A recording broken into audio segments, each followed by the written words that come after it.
তো আমরা নেক্সট চ্যাপ্টারে যাচ্ছি। সো নেক্সট চ্যাপ্টারের একদম শুরুর দিকে এরকম একটা টপিক পাবা যে আইডিয়াল গ্যাস লেখা আছে। আইডিয়াল গ্যাস,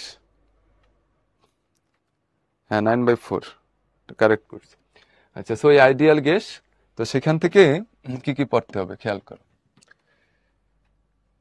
আইডিয়াল গ্যাসের ডেফিনিশন পড়তে হবে। ডেফিনিশনটা কি?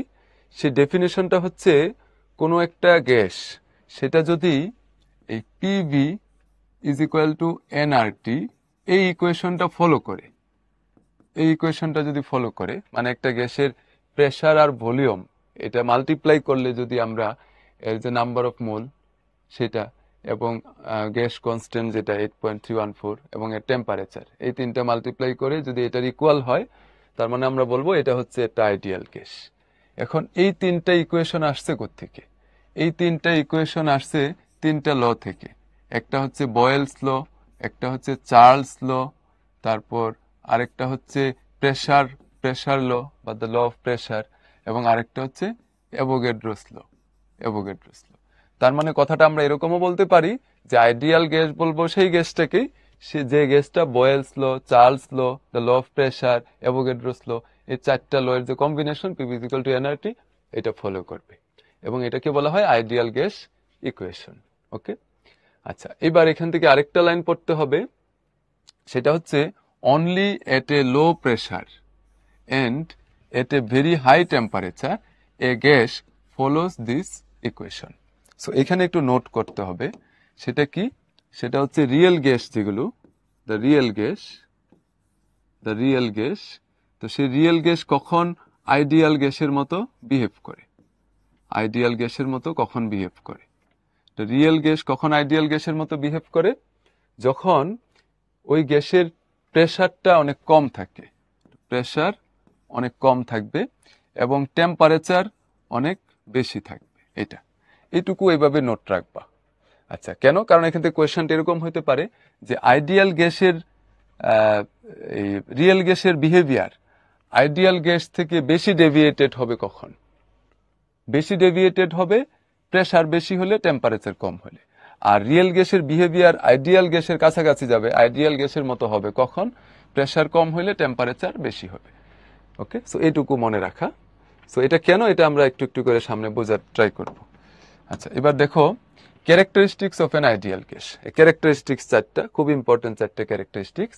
Number 1, an ideal gas obeys the equation PV is equal to nRT at all temperature and pressure. যে কোনো টেম্পারেচার এবং প্রেসারে এই ইকুয়েশনটা ফলো করবে। আর এই ইকুয়েশনটা মানে কি তো অলরেডি বললাম যে এটা বয়েলস, চার্লস, তারপরে প্রেসার ল, অ্যাভোগাড্রোস ল, এই চারটার combination. Okay, number two ideal গ্যাসের ক্ষেত্রে dU by dV T is equal to 0। এটার মানে এখানে টি দিয়ে বোঝানো হচ্ছে যে টিটা কনস্ট্যান্ট, টিটা কনস্ট্যান্ট, এটা বোঝানো হচ্ছে। মানে টি যদি কনস্ট্যান্ট থাকে, টেম্পারেচার যদি কনস্ট্যান্ট থাকে, তাহলে ভলিউমের সাথে ইউ মানে ইন্টারনাল এনার্জি, ভলিউমের সাথে ইন্টারনাল এনার্জির যে চেঞ্জটা সেটা 0 হবে। এর মানে টেম্পারেচার কনস্ট্যান্ট থাকলে ভলিউম তুমি বাড়াও বা কমাও যাই করো না কেন, ইন্টারনাল এনার্জির চেঞ্জ মানে ডিইউ 0 হবে, ইন্টারনাল এনার্জিটা ফিক্সড থাকবে। মানে ইন্টারনাল এনার্জি টেম্পারেচার ডিপেন্ডেন্ট, এটা হচ্ছে মূল কথা এটার। Internal energy of an ideal gas at constant temperature is not dependent on its volume, ভলিউমের উপর ডিপেন্ড করে না, এটা বলা। এটা আমরা থার্মোডাইনামিক্সেও এটা নিয়ে কথা বলছি। আচ্ছা, number 3, there is neither any attraction nor any repulsion among the molecules of an ideal gas. তো আইডিয়াল গ্যাসের মধ্যে যে মলিকিউলগুলো থাকবে এদের মধ্যে কোনো অ্যাট্রাকশনও থাকবে না, কোনো রিপালশনও থাকবে না। ওকে, কিন্তু রিয়েল গ্যাসের ক্ষেত্রে তো এরকম না। রিয়েল গ্যাসের ক্ষেত্রে আমরা জানি এদের মধ্যে ইন্টারমলিকুলার অ্যাট্রাকশন, রিপালশন তো কম বেশি থাকবেই। কাজেই রিয়েল গ্যাস কখন আইডিয়াল গ্যাসের মতো বিহেভ করবে? যখন টেম্পারেচার বাড়াবো, টেম্পারেচার যখন অনেক বেশি হবে তখন এই অ্যাট্রাকশন রিপালশনটা নেগলিজিবল হয়ে যাবে। অনেক বেশি টেম্পারেচারে তখন এরা দৌড়াদৌড়ি ছোটাছুটির মধ্যে থাকবে, তখন এদের অ্যাট্রাকশন রিপালশনটা নেগলেক্ট করা যাবে। দ্যাট মিনস আইডিয়াল গ্যাসের মতো বিহেভ করবে। Number 4, total volume of the gas molecules of an ideal gas is negligible. মানে আইডিয়াল গ্যাসের যে টোটাল ভলিউমটা, টোটাল ভলিউম যেটা বা total value of the ideal gas molecules of an ideal gas is negligible small, negligibly small compared with the value of occupied by the gas molecules. মানে মোট কথা হচ্ছে আইডিয়াল গ্যাস একটা কন্টেইনারের মধ্যে আছে, ওই টোটাল গ্যাসটাকে একসাথে করলে যতটুকু হবে, সেটা যতটুকু ভলিউম হবে, সেটা ওই কন্টেইনারের ভলিউমের পার্সপেক্টিভে নেগলেক্টেড, মানে খুবই মিনিমাম। ওকে, তো এটাও আমরা কারেক্ট করে ফেলতে পারবো রিয়েল গ্যাসের ক্ষেত্রে যদি প্রেসারটা কমাই। মানে মোট কথা হচ্ছে প্রেসার যদি কমাও, টেম্পারেচার যদি বাড়াও, তাহলে এই 3 আর 4 এই দুইটা যে রিয়েল গ্যাস ফলো করে না, হ্যাঁ, এটা তখন ফলো করবে। শাক দিয়ে মাছ ঢাকার মতো অবস্থা হবে যদি প্রেসার কমাও, টেম্পারেচার বাড়াও। তো এটুকু অবশ্যই মনে রাখবা, এটা পরীক্ষার হলে কিন্তু কনফিউশন সৃষ্টি করে। যে কোয়েশ্চেন দুইটা হয়, একটা হচ্ছে রিয়েল গ্যাস কখন আইডিয়াল গ্যাসের মতো বিহেভ করে, at lower pressure and higher temperature. আর রিয়েল গ্যাসের বিহেভিয়ার কখন আইডিয়াল গ্যাস থেকে বেশি ডেভিয়েটেড হয়, at higher pressure and lower temperature. Okay, so এই হচ্ছে এখানকার পড়াশোনা। আর কিছু পড়ার দরকার না এখান থেকে, পরের স্লাইডে। এবার আসো রিয়েল গ্যাস। রিয়েল গ্যাসের জন্য একটা ইকুয়েশন দরকার, কারণ রিয়েল গ্যাস তো এটা ফলো করতেছে না। তো রিয়েল গ্যাসের জন্য এটার যে কারেক্টেড ভার্সন যেটা, সেটা যিনি আমাদের সামনে প্রেজেন্ট করেন, ওনার নাম হচ্ছে ভ্যান ডার ওয়ালস। তো এই ইকুয়েশনটাকে বলা হয় ভ্যান ডার ওয়ালসের ইকুয়েশন, অথবা এই ইকুয়েশনটাকে আমরা বলতে পারি রিয়েল গ্যাসের ইকুয়েশন। তো সেই রিয়েল গ্যাসের ইকুয়েশনটা কি, এখানে 1 মোল গ্যাসের জন্য ইকুয়েশনটা লিখছে, n ইজ ইকুয়াল টু 1, মানে 1 মোল গ্যাসের ক্ষেত্রে রিয়েল গ্যাসের ইকুয়েশন এটা। আর যদি n মোল গ্যাসের ক্ষেত্রে বলে, তখন কিন্তু ইকুয়েশনটা এটা হবে না, ইকুয়েশনটা হবে এরকম, p plus an square by V square, p plus an square by V square. মানে প্রেসার যতটুকু সেখানে a বাই ভি স্কোয়ার লেখা ছিল, সেটা হবে an স্কোয়ার। ওকে, এনটা কেন এখানে নাই, কারণ এন এর জায়গায় 1 বসায় দিছে 1 মোল গ্যাসের জন্য এটা, into V minus N B. আর এখানে এই বি এর আগে কেন এনটা নাই, কারণ এন এর জায়গায় 1 মোল বসাইছে, এটা 1 মোল গ্যাসের জন্য। সো এটা কার জন্য, এটা হচ্ছে 1 মোল গ্যাসের জন্য van der Waals equation or ideal গ্যাসের equation, is equal to RT. এখানে আরটি এর জায়গায় হবে এনআরটি। তো পরীক্ষায় এরকম কোয়েশ্চেন হতে পারে যে 5 মোল গ্যাসের জন্য ভ্যান ডার ওয়ালসের ইকুয়েশনটা কি, বা রিয়েল গ্যাসের ইকুয়েশনটা কি 5 মোল গ্যাসের জন্য, বা 6 মোল 7 মোল গ্যাসের জন্য। তখন কি করবা, ওই এন এর জায়গায় 5, এন এর জায়গায় 5, এন এর জায়গায় 5, যদি 7 মোল বলে এন এর জায়গায় 7 বসাবো, শেষ। এর বাইরে আর কোনো কাজ নয় এখানে। এরপরে আসো গ্যাস লস, এই 4টা লস। তো এই 4টা লস এর মধ্যে যেটা শুরুতে পড়তে হবে সেটা হচ্ছে এই 4টার কম্বিনেশন। এই 4টার কম্বিনেশন হচ্ছে এই ইকুয়েশনটা। কোন ইকুয়েশনটা, এই PV is equal to NRT, PV is equal to NRT. আর এই ফাঁকা জায়গাটাতে এখানে লিখে রাখবা, আমি যেভাবে এখানে লিখবো, এরকম একটা ট্রায়াঙ্গল এঁকে। কি বোঝাচ্ছি দেখো, এই প্রেসার আর ভলিউম, প্রেসার আর ভলিউম এই দুইটার মধ্যে যে রিলেশনটা, এই রিলেশনটা আমরা কোত্থেকে পাই, এই রিলেশনটা আমরা পাই বয়েলস ল থেকে, যে একটু পরে আমরা দেখবো বয়েলস ল। তো সেই বয়েলস ল থেকে আমরা পাই এই দুইটার মধ্যে রিলেশন। কার কার মধ্যে রিলেশন, প্রেসার আর ভলিউমের মধ্যে রিলেশন। আর বয়েলস লতে কনস্ট্যান্ট থাকবে কোনটা, এই যে এটা কনস্ট্যান্ট থাকবে, এই যে বয়েলস লতে কনস্ট্যান্ট থাকবে কোনটা, টেম্পারেচার। তাহলে বয়েলস লতে টেম্পারেচারটা কনস্ট্যান্ট থাকবে। তো বয়েলস লতে কনস্ট্যান্ট থাকবে টেম্পারেচার, তাহলে বয়েলস ল কোনটা, যদি একটা গ্যাসের টেম্পারেচার কনস্ট্যান্ট থাকে, একটা গ্যাসের টেম্পারেচার যদি কনস্ট্যান্ট থাকে, তখন এর প্রেসার আর ভলিউমের মধ্যে রিলেশনটা কি। তো এর প্রেসার আর ভলিউমের মধ্যে রিলেশনটা কি, সেই রিলেশনটা হচ্ছে ইনভার্সলি প্রপোর্শনাল। আচ্ছা, এবার আসো চার্লস ল। চার্লস লতে কি কনস্ট্যান্ট থাকবে, চার্লস লতে প্রেসারটা কনস্ট্যান্ট থাকবে। সো প্রেসারটা যদি কনস্ট্যান্ট থাকে, তাহলে চার্লস ল কার কার মধ্যে রিলেশন বিল্ড আপ করবে, এই ভলিউম আর টেম্পারেচার দুইটার মধ্যে রিলেশন কি, ডিরেক্টলি প্রপোর্শনাল। তো এটা হবে চার্লস ল, চার্লস ল। ওকে, কনস্ট্যান্ট থাকবে কি, প্রেসার। আরেকটা হচ্ছে প্রেসার ল, এটাকে কেউ কেউ Reno, the law of Reno বলে, বা গেল-উসাক বলে। এটা কনফিউজিং, বাট মোস্ট কমনলি এটাকে শুধু প্রেসার লই বলি, কারণ নামে বলার দরকার নেই। তো এটাতে কি কনস্ট্যান্ট থাকবে, এই ভলিউমটা কনস্ট্যান্ট থাকবে। ভলিউম যদি কনস্ট্যান্ট থাকে, তাহলে রিলেশনটা কার কার মধ্যে, প্রেসার আর টেম্পারেচারের মধ্যে। সেই রিলেশনটা কি, ডিরেক্টলি প্রপোর্শনাল। এবং এটা কি ল বলি আমরা এটাকে, the pressure law, the pressure, the pressure law, pressure law, Charles law, আর হচ্ছে বয়েলস ল। ওকে, সো এটা একটু নোট রাখবে এখানে, তাহলে সবগুলা মাথায় থাকলো একসাথে। আমি আবার বলি, প্রেসার লো কোনটা? প্রেসার লোতে কনস্ট্যান্ট কি থাকবে? কনস্ট্যান্ট থাকবে ভলিউম। রিলেশন হবে কার কার মধ্যে? প্রেসার আর টেম্পারেচারের মধ্যে। কেন এটাকে প্রেসার লো বলা হয়? প্রেসার কনস্ট্যান্ট থাকে না, কিন্তু প্রেসার লো বলার উদ্দেশ্য হচ্ছে টেম্পারেচারের সাথে প্রেসারের চেঞ্জটা এখানে আমরা আইডেন্টিফাই করি। চার্লস লোতে কি কনস্ট্যান্ট থাকবে? প্রেসার। রিলেশনটা হবে ভলিউম আর টেম্পারেচারের মধ্যে। বয়েস লোতে টেম্পারেচার কনস্ট্যান্ট থাকবে এবং রিলেশনটা হবে প্রেসার আর ভলিউমের মধ্যে। ওকে, আচ্ছা, এবং এই রিলেশনটা ইনভার্সলি প্রপোর্শনাল, আর এটা হচ্ছে ডিরেক্টলি প্রপোর্শনাল। তো এটা আলাদা করে আমরা দেখি। সো বয়েলস ল, এটা যেহেতু অনেক আগের, এটা ইম্পর্টেন্ট। 1662, অনেক আগের। তো রবার্ট বয়েল এই লটা ডিসকভার করেন। সেই লটা কি? যে ভলিউম আর প্রেসার ইনভার্সলি প্রপোর্শনাল। কখন ইনভার্সলি প্রপোর্শনাল? কোন প্রসেসে? আইসোথার্মাল প্রসেসে, মানে টেম্পারেচার রিমেইনিং কনস্ট্যান্ট। টেম্পারেচার যদি কনস্ট্যান্ট থাকে, আইসোথার্মাল প্রসেস বলে সেটাকে, সেখানে প্রেসার আর ভলিউম ইনভার্সলি প্রপোর্শনাল। আমরা যদি গ্রাফে দেখি ভলিউম আর প্রেসার যেহেতু ইনভার্সলি প্রপোর্শনাল, এই গ্রাফটা কিরকম হয়? Rectangular hyperbola. ইনভার্সলি প্রপোর্শনাল হলে এই গ্রাফটা হয় রেক্টাঙ্গুলার হাইপারবোলা। এটা গেল একটা। এবার এই ইকুয়েশনে দেখো পিভি ইজ ইকুয়াল টু কি লেখা যায়? PV is equal to constant. PV is equal to constant. তো পিভি ইজ ইকুয়াল টু যদি কনস্ট্যান্ট হয়, তাহলে তুমি যদি এক্স এক্সিসে প্রেসার রাখো, ওয়াই এক্সিসে পিভি রাখো, প্রেসার যতই বাড়াও না কেন পিভি তো বাড়বেও না কমবেও না, কারণ পিভি কনস্ট্যান্ট। ওকে, পিভি কনস্ট্যান্ট। কাজে পিভি ভার্সেস পি, এই গ্রাফটা কিরকম হবে? এই গ্রাফটা হবে স্ট্রেট লাইন এবং এটা হবে প্যারালাল টু প্রেসার এক্সিস। ওকে, তো প্যারালাল টু প্রেসার এক্সিস। এবং এখানে যদি প্রেসার না রেখে ভলিউম রাখো, তাহলে সেই ক্ষেত্রে বলবা পিভি ভার্সেস ভি, এটাও কিন্তু হবে প্যারালাল টু ভলিউম এক্সিস, মানে পিভি বাড়বেও না কমবেও না। ওকে, এটা। আর এখানে আরেকটা জিনিস খেয়াল করো, এই যে pressure, what is the unit of pressure?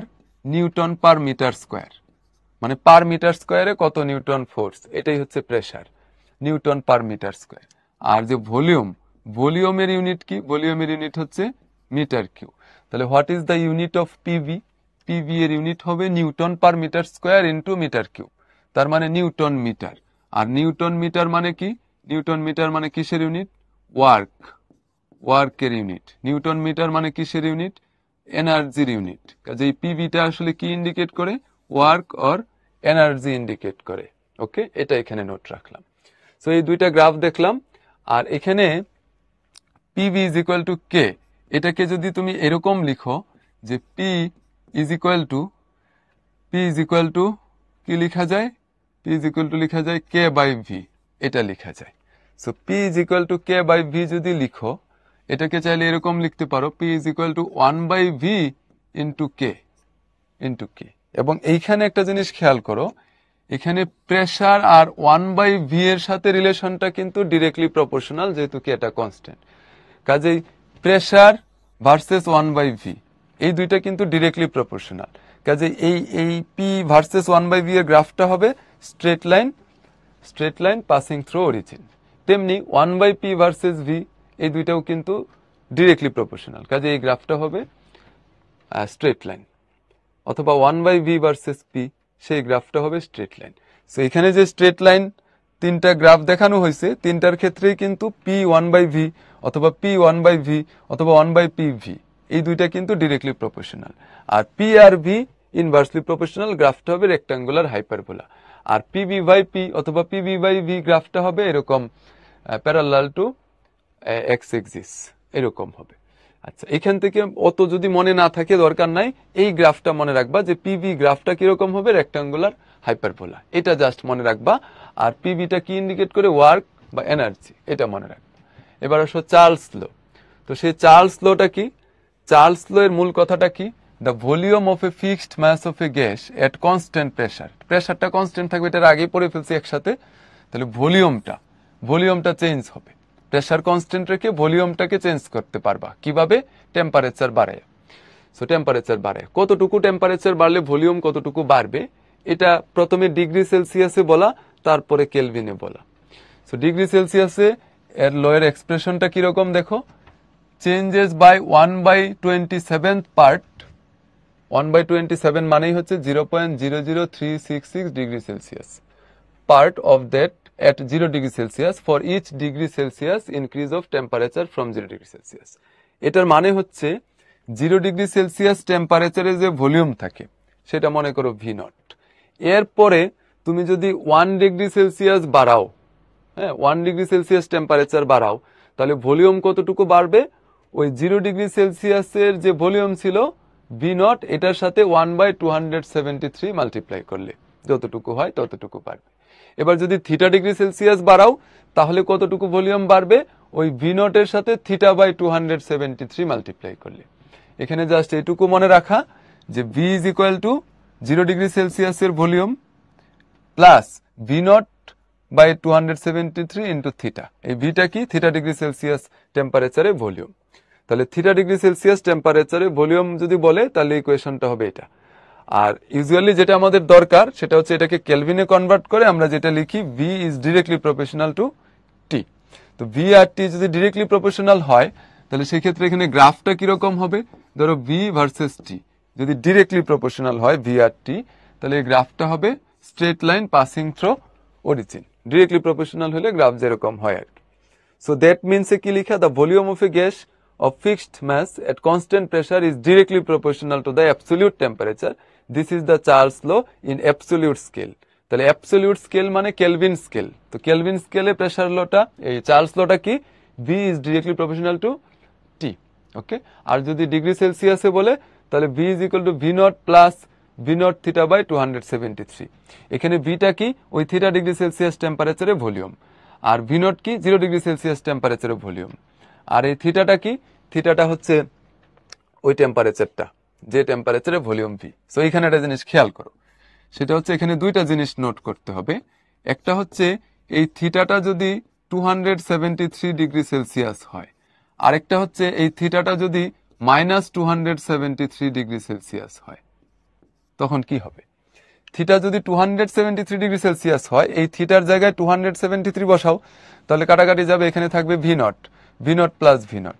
তখন তুমি ভি লিখবা, ভি কি লিখবা? ভি লিখবা 2 ভি নট। এর মানে কি? এর মানে 273 ডিগ্রি সেলসিয়াস টেম্পারেচারে একটা গ্যাসের ভলিউম কিরকম হবে? 0 ডিগ্রি সেলসিয়াসে যে ভলিউম ছিল তার ডবল। আচ্ছা, থিটার জায়গায় যদি -273 ডিগ্রি সেলসিয়াস বসাও থিটার জায়গায়, তাহলে 273 কাটা যাবে, এখানে -1 থাকবে, 1 - 1 মানে 0। তখন ভলিউমটা কিরকম হবে? 0। এর মানে কি? যে -273 ডিগ্রি সেলসিয়াস এই টেম্পারেচারে একটা গ্যাসের ভলিউম কিরকম হয়? 0। এই জন্য এই টেম্পারেচারটাকে 0 ধরে টেম্পারেচার একটা নতুন স্কেল আমরা নিয়ে আসি, সেটা হচ্ছে কেলভিন স্কেল। এবং 0 কেলভিন মানে কত? -273 ডিগ্রি সেলসিয়াস। তেমনি দ্য ল অফ প্রেসার, এখানেও সেম ব্যাপার। ওখানে যেটা ছিল কনস্ট্যান্ট প্রেসার, আর এখানে কনস্ট্যান্টকে ভলিউম কনস্ট্যান্ট। এটাকে কেউ কেউ দ্য রেনল্ডস ল বলে অথবা দ্য ল অফ প্রেসারও বলে। এটার মূল কথা আর ওটার মূল কথা সেম। ওখানে V is directly proportional to T ছিল, এখানে P is directly proportional to T হবে, আর কিছুই না। কাজে প্রেসার ল থেকে যদি আমি পি আর টি এর গ্রাফ আঁকি, তো সেই গ্রাফটা কিরকম হবে? যেহেতু এটা ডিরেক্টলি প্রপোর্শনাল পি আর টি, কাজে এই গ্রাফটা হবে straight line passing through origin. Okay, P is directly proportional to T, এটাকে চাইলে আমি এরকম লিখতে পারি, P is equal to K T, অথবা এটাকে চাইলে আমি P is equal to K T লিখলাম। এটাকে চাইলে আমি এরকম লিখতে পারি, P by T is equal to K, মানে পি বাই টিটা কনস্ট্যান্ট। তো পি বাই টি যদি কনস্ট্যান্ট থাকে, তাহলে সেই ক্ষেত্রে পি বাই টি যদি ওয়াই এক্সিসে থাকে, এই এক্স এক্সিসে টি থাকুক, পি থাকুক, যাই থাকুক, পি বাই টি তো কনস্ট্যান্ট। কাজে ওয়াই এক্সিসে গ্রাফটা উপরেও যাবে না, নিচেও যাবে না। কাজে এই গ্রাফটা কিরকম হবে? প্যারালাল হবে, parallel to horizontal axis. Okay, but horizontal line পাবো আমরা এই গ্রাফে। জাস্ট এটুকু মনে রাখা। এবার এই সবগুলো একসাথে করে আমরা কি পাই? এই PV by T is equal to constant. একটাতে পাইছি PV is equal to constant, আরেকটাতে পাইছি P by T is equal to constant, আরেকটাতে পাইছি V by T is equal to constant. কাজেই এই তিনটা লই এখানে বোঝা যাচ্ছে। So PV by T is equal to constant. যেমন এটা দিয়ে কি বুঝতেছি? টি কনস্ট্যান্ট থাকলে PV is equal to constant, P constant থাকলে V by T is equal to constant. V constant থাকলে P by T is equal to constant. তার মানে এখানে তিনটা লইকে আমরা একসাথে পাচ্ছি। ওকে, সো এই পিভি বাই টি এটা কি? এটা হচ্ছে যে কোনো গ্যাসের ক্ষেত্রেই same, will be identical for all gases. মানে এই কনস্ট্যান্টটা যে কোনো গ্যাসের ক্ষেত্রে সেম। এর মানে কি? মানে যে কোনো গ্যাসের প্রেসার আর ভলিউম মাল্টিপ্লাই করে ওই গ্যাসের টেম্পারেচার দিয়ে ডিভাইড করলে সেম রেজাল্ট পাওয়া যাবে। ওকে, সেম রেজাল্ট পাওয়া যাবে। এবং সেটা কি? সেই রেজাল্টটা কি? সেটা হচ্ছে আর, আর এবং এই আরটা ভ্যালুটা কত? 8.31 জুল পার মোল পার কেলভিন। এবং এই আরটাকে কি বলা হয়? মোলার গ্যাস কনস্ট্যান্ট, বলা হয়। সো পরীক্ষায় যদি এরকম কোয়েশ্চেন আসে যে কোনো গ্যাসের ক্ষেত্রে বা আইডিয়াল গ্যাসের ক্ষেত্রে প্রেসার ভলিউমের মাল্টিপ্লিকেশন ডিভাইডেড বাই টেম্পারেচার কত হবে এটার রেজাল্টটা? এটা হবে 8.31, এরকম একটা রেজাল্ট আসবে। সো এন মোল গ্যাসের ক্ষেত্রে এটা কি হবে?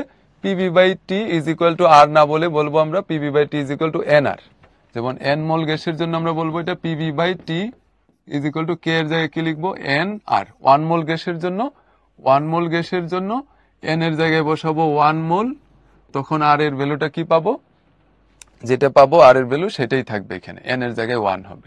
1 মোল গ্যাসের জন্য PV by T is equal to R, আর এন মোল গ্যাসের জন্য PV by T is equal to N R. So PV by T is equal to N R, এটাকে আমরা লিখি PV is equal to N R T. এই যে এটা হচ্ছে PV is equal to N R T. এবার একটা question, যে if you multiply pressure and volume of a gas what will you get? এটা একটু অ্যান্সার করার চেষ্টা করো। আচ্ছা, ফারদিন বলছো যে গেল-লুসাক ল কোনটা? ওই যে প্রেসার ল যেটা, এটাকে কোনো বইতে গেল-লুসাক ল বলে, আবার আরেক বইতে দেখছি চার্লস লটারেও কেউ কেউ বলে ফেলতে চায়, আর প্রেসার লটাকে কোনো বইতে রেনোস ল বলে। তো এই জন্য এই কনফিউশন এড়ানোর জন্য আমরা প্রেসার লটাকে শুধু বলবো প্রেসার ল, বড় জোর বলবো রেনোস ল। ওকে, গেল-লুসাক বাদ এখান থেকে। আচ্ছা, অ্যাকচুয়ালি ওই প্রেসার ল এর ওই ডিগ্রি সেলসিয়াসের যে ব্যাপারটা, এইটা এবং কেলভিনে কনভার্সন দুইজন, এই জন্য আর কি, যেন সবাই অ্যান্সার হয়। তো প্রেসার লোকে বলবো রেনোস লো, জাস্ট এইটুকুই, গেল-লুসাককে বাদ দিয়ে দিব কনফিউশন এড়ানোর জন্য। আর চার্লস লো আছে, বয়েলস লো নিয়ে তো কোনো ঝামেলা নেই।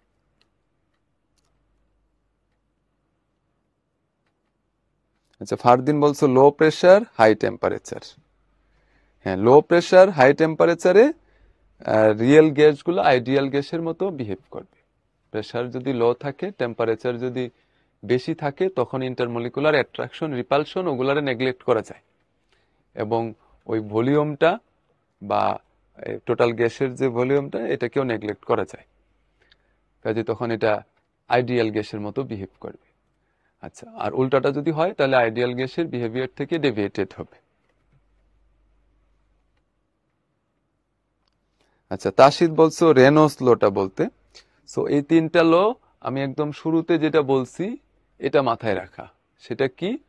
যে যদি PVT, pressure volume temperature, okay, so এই তিনটার মধ্যে একটাকে কনস্ট্যান্ট রেখে আর দুইটার মধ্যে রিলেশন।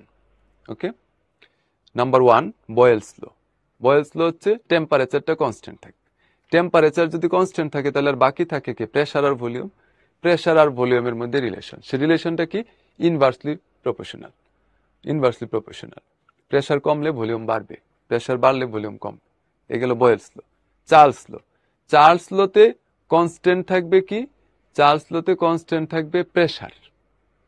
প্রেসারটাকে যখন কনস্ট্যান্ট রাখবো, বাকি থাকে কি? ভলিউম আর টেম্পারেচার। ভলিউম আর টেম্পারেচারের মধ্যে রিলেশনটা কি?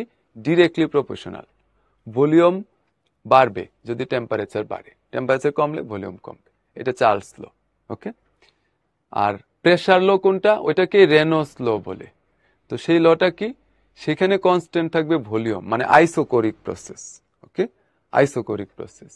যেমন হচ্ছে একটা গাড়ির টায়ার, হ্যাঁ, এর মধ্যে যে এয়ারটা থাকে, যদি টায়ারটা বার্স্ট না হয় তাহলে এটা আইসোকোরিক প্রসেস। সো ওখানে রেনোস ল মানে প্রেসার ল। কেন এটা প্রেসার ল? কারণ ওখানে প্রেসারের সাথে টেম্পারেচারের রিলেশন, সেই রিলেশনটা কি? Directly proportional.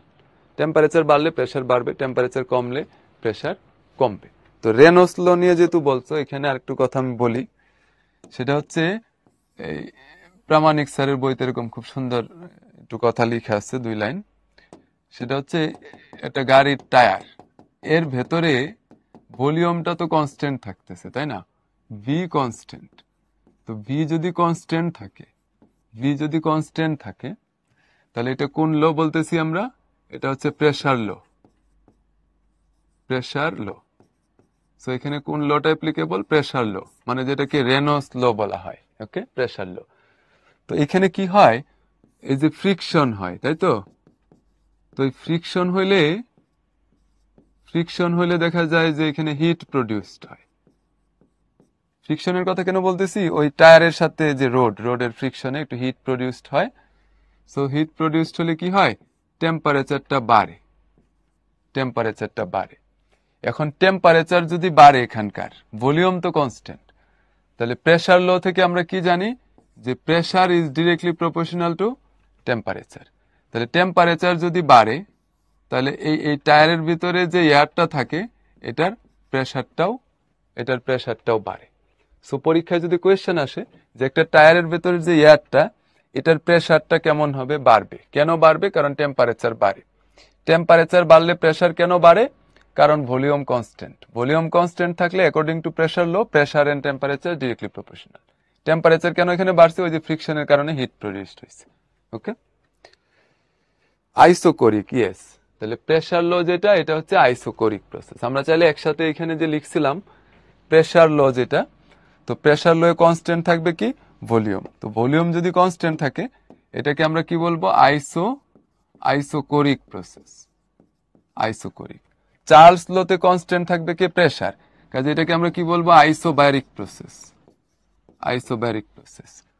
টেম্পারেচার যে কনস্ট্যান্ট থাকবে বয়েলস লোতে, টেম্পারেচার কনস্ট্যান্ট থাকলে এটাকে আমরা বলি আইসোথার্মাল প্রসেস। তাহলে মনে রাখবা, বয়েলস ল এটা হচ্ছে আইসোথার্মাল প্রসেস, প্রেসার ল এটা হচ্ছে আইসোকোরিক প্রসেস, চার্লস ল এটা হচ্ছে আইসোব্যারিক প্রসেস। ওকে, এইটুক মনে রাখবো। আচ্ছা, এই কোয়েশ্চনটার অ্যান্সার কি? If you multiply pressure and volume of a gas, এটা দেখি কারা কি অ্যান্সার করছো, লিডার বোর্ডটা দেখে নাও।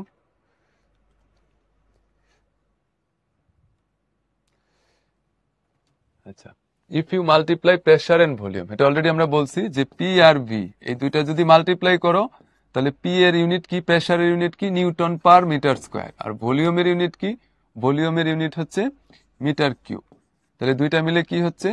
দুইটা মিলে হচ্ছে নিউটন মিটার মানে কি? জুল। সো জুল কিসের ইউনিট? এনার্জি বা ওয়ার্ক। সো এটার অ্যান্সার হবে এনার্জি। ওকে, অপশনে যদি এনার্জি না থেকে ওয়ার্ক থাকতো, আমরা ওয়ার্ক মার্ক করতাম। আচ্ছা, এবার equation of density of a gas. আমরা তো এতক্ষণ প্রেসার, ভলিউম নিয়ে কথা বললাম, তারপরে টেম্পারেচার নিয়ে কথা বললাম। এবার ডেনসিটির সাথে রিলেশনটা কি? ডেনসিটির সাথে রিলেশনটা, এটাই আমরা এখন দেখব। ডেনসিটির সাথে রিলেশনটা কিরকম? ডেনসিটির সাথে টেম্পারেচারের রিলেশন হচ্ছে ইনভার্সলি প্রপোর্শনাল। এটা ভুলে গেলে এভাবে মনে রাখতে পারো, সেটা হচ্ছে কোনো কিছু যদি ঠান্ডা হয়, মনে করো কোনো কিছু কুল হয়ে গেল, মনে করো কোনো একটা ডেজার্ট বা কোনো একটা, মনে করো সেমাই, হ্যাঁ, পায়েস, ওগুলা যদি ঠান্ডা হয়ে যাওয়ার মানে কি? টেম্পারেচার যদি কমে যায়, তখন এটি কিরকম হয়? একদম ঘন হয়ে যায় না? জমে যায় না? ডেনসিটিটা বেড়ে যায়। ওকে, সো এরকম মনে রাখতে পারো, কুল হয়ে গেলে জমে যায়। এটার মানে কি? মানে একদম ক্লোজলি চলে আসে মলিকুল গুলা, তার মানে এটার হচ্ছে ডেনসিটিটা বেড়ে যায়। ওকে, আর যদি গরম করো, টেম্পারেচার যদি বাড়াও, তাহলে হালকা হয়ে যায়। গ্যাসের ক্ষেত্রে এরকম টেম্পারেচারের সাথে ডেনসিটির রিলেশনটা কিরকম? Inversely proportional. আচ্ছা, কিন্তু এটা আবার কিন্তু সেম না। প্রেসারের সাথে রিলেশনটা কিরকম? প্রেসারের সাথে রিলেশনটা হচ্ছে directly proportional. So at constant temperature যদি কনস্ট্যান্ট থাকে, তখন pressure of a fixed mass of a gas is directly proportional to its density. এটা কিভাবে বুঝতে হবে? ডেনসিটি যদি বেশি হয়, মনে করো একটা ক্লাসরুমের কথা চিন্তা করো, অনেক স্টুডেন্ট, ডেনসিটি বেশি, ওখানে ধাক্কাধাক্কি, প্রেসারও বেশি হবে। তেমনি একটা গ্যাস মলিকুল, এখানে ডেনসিটি বেশি, মানে কি? অনেক গ্যাস পার্টিকল, সো এতজন মিলে প্রেসারও বেশি দিবে। ওকে, সো এই দুই অ্যাঙ্গেল থেকে মনে রাখবা। এবার যে মনে রাখলাম আমরা, সেই মনে রাখা সবগুলো যদি আমি একসাথে করি তাহলে কি কি পাই দেখো। সেটা হচ্ছে ভলিউমের সাথে প্রেসারের রিলেশন পাইছি ইনভার্সলি প্রপোর্শনাল, প্রেসারের সাথে টেম্পারেচারের রিলেশন পাইছি ডিরেক্টলি প্রপোর্শনাল, ভলিউমের সাথে টেম্পারেচারের রিলেশন পাইছি ডিরেক্টলি প্রপোর্শনাল, ডেনসিটির সাথে টেম্পারেচারের রিলেশন পাইছি ইনভার্সলি প্রপোর্শনাল, ডেনসিটির সাথে প্রেসারের রিলেশন পাইলাম ডিরেক্টলি প্রপোর্শনাল। এই রিলেশনগুলো মনে রাখলে সুবিধা হয় আর কি আমাদের জন্য। স্ট্যান্ডার্ড টেম্পারেচার এন্ড প্রেসার বলতে আমরা কি বুঝি? এসটিপি বা স্ট্যান্ডার্ড টেম্পারেচার এন্ড প্রেসার বলতে আমরা কি বুঝি? স্ট্যান্ডার্ড টেম্পারেচার এন্ড প্রেসার বলতে আমরা বুঝি একটা টেম্পারেচার এবং একটা প্রেসারকে। সেই টেম্পারেচারটা কত? 0 degree Celsius, 0 degree Celsius.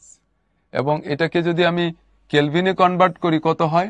273 kelvin. কিন্তু অ্যাকচুয়ালি এটা 273 না, এটা 273.15 কেলভিন। অপশনে যদি এটা থাকে যে এসটিপিতে টেম্পারেচার কত, সেই টেম্পারেচার যদি অপশনে 273.15 থাকে, এটা মার্ক করবে।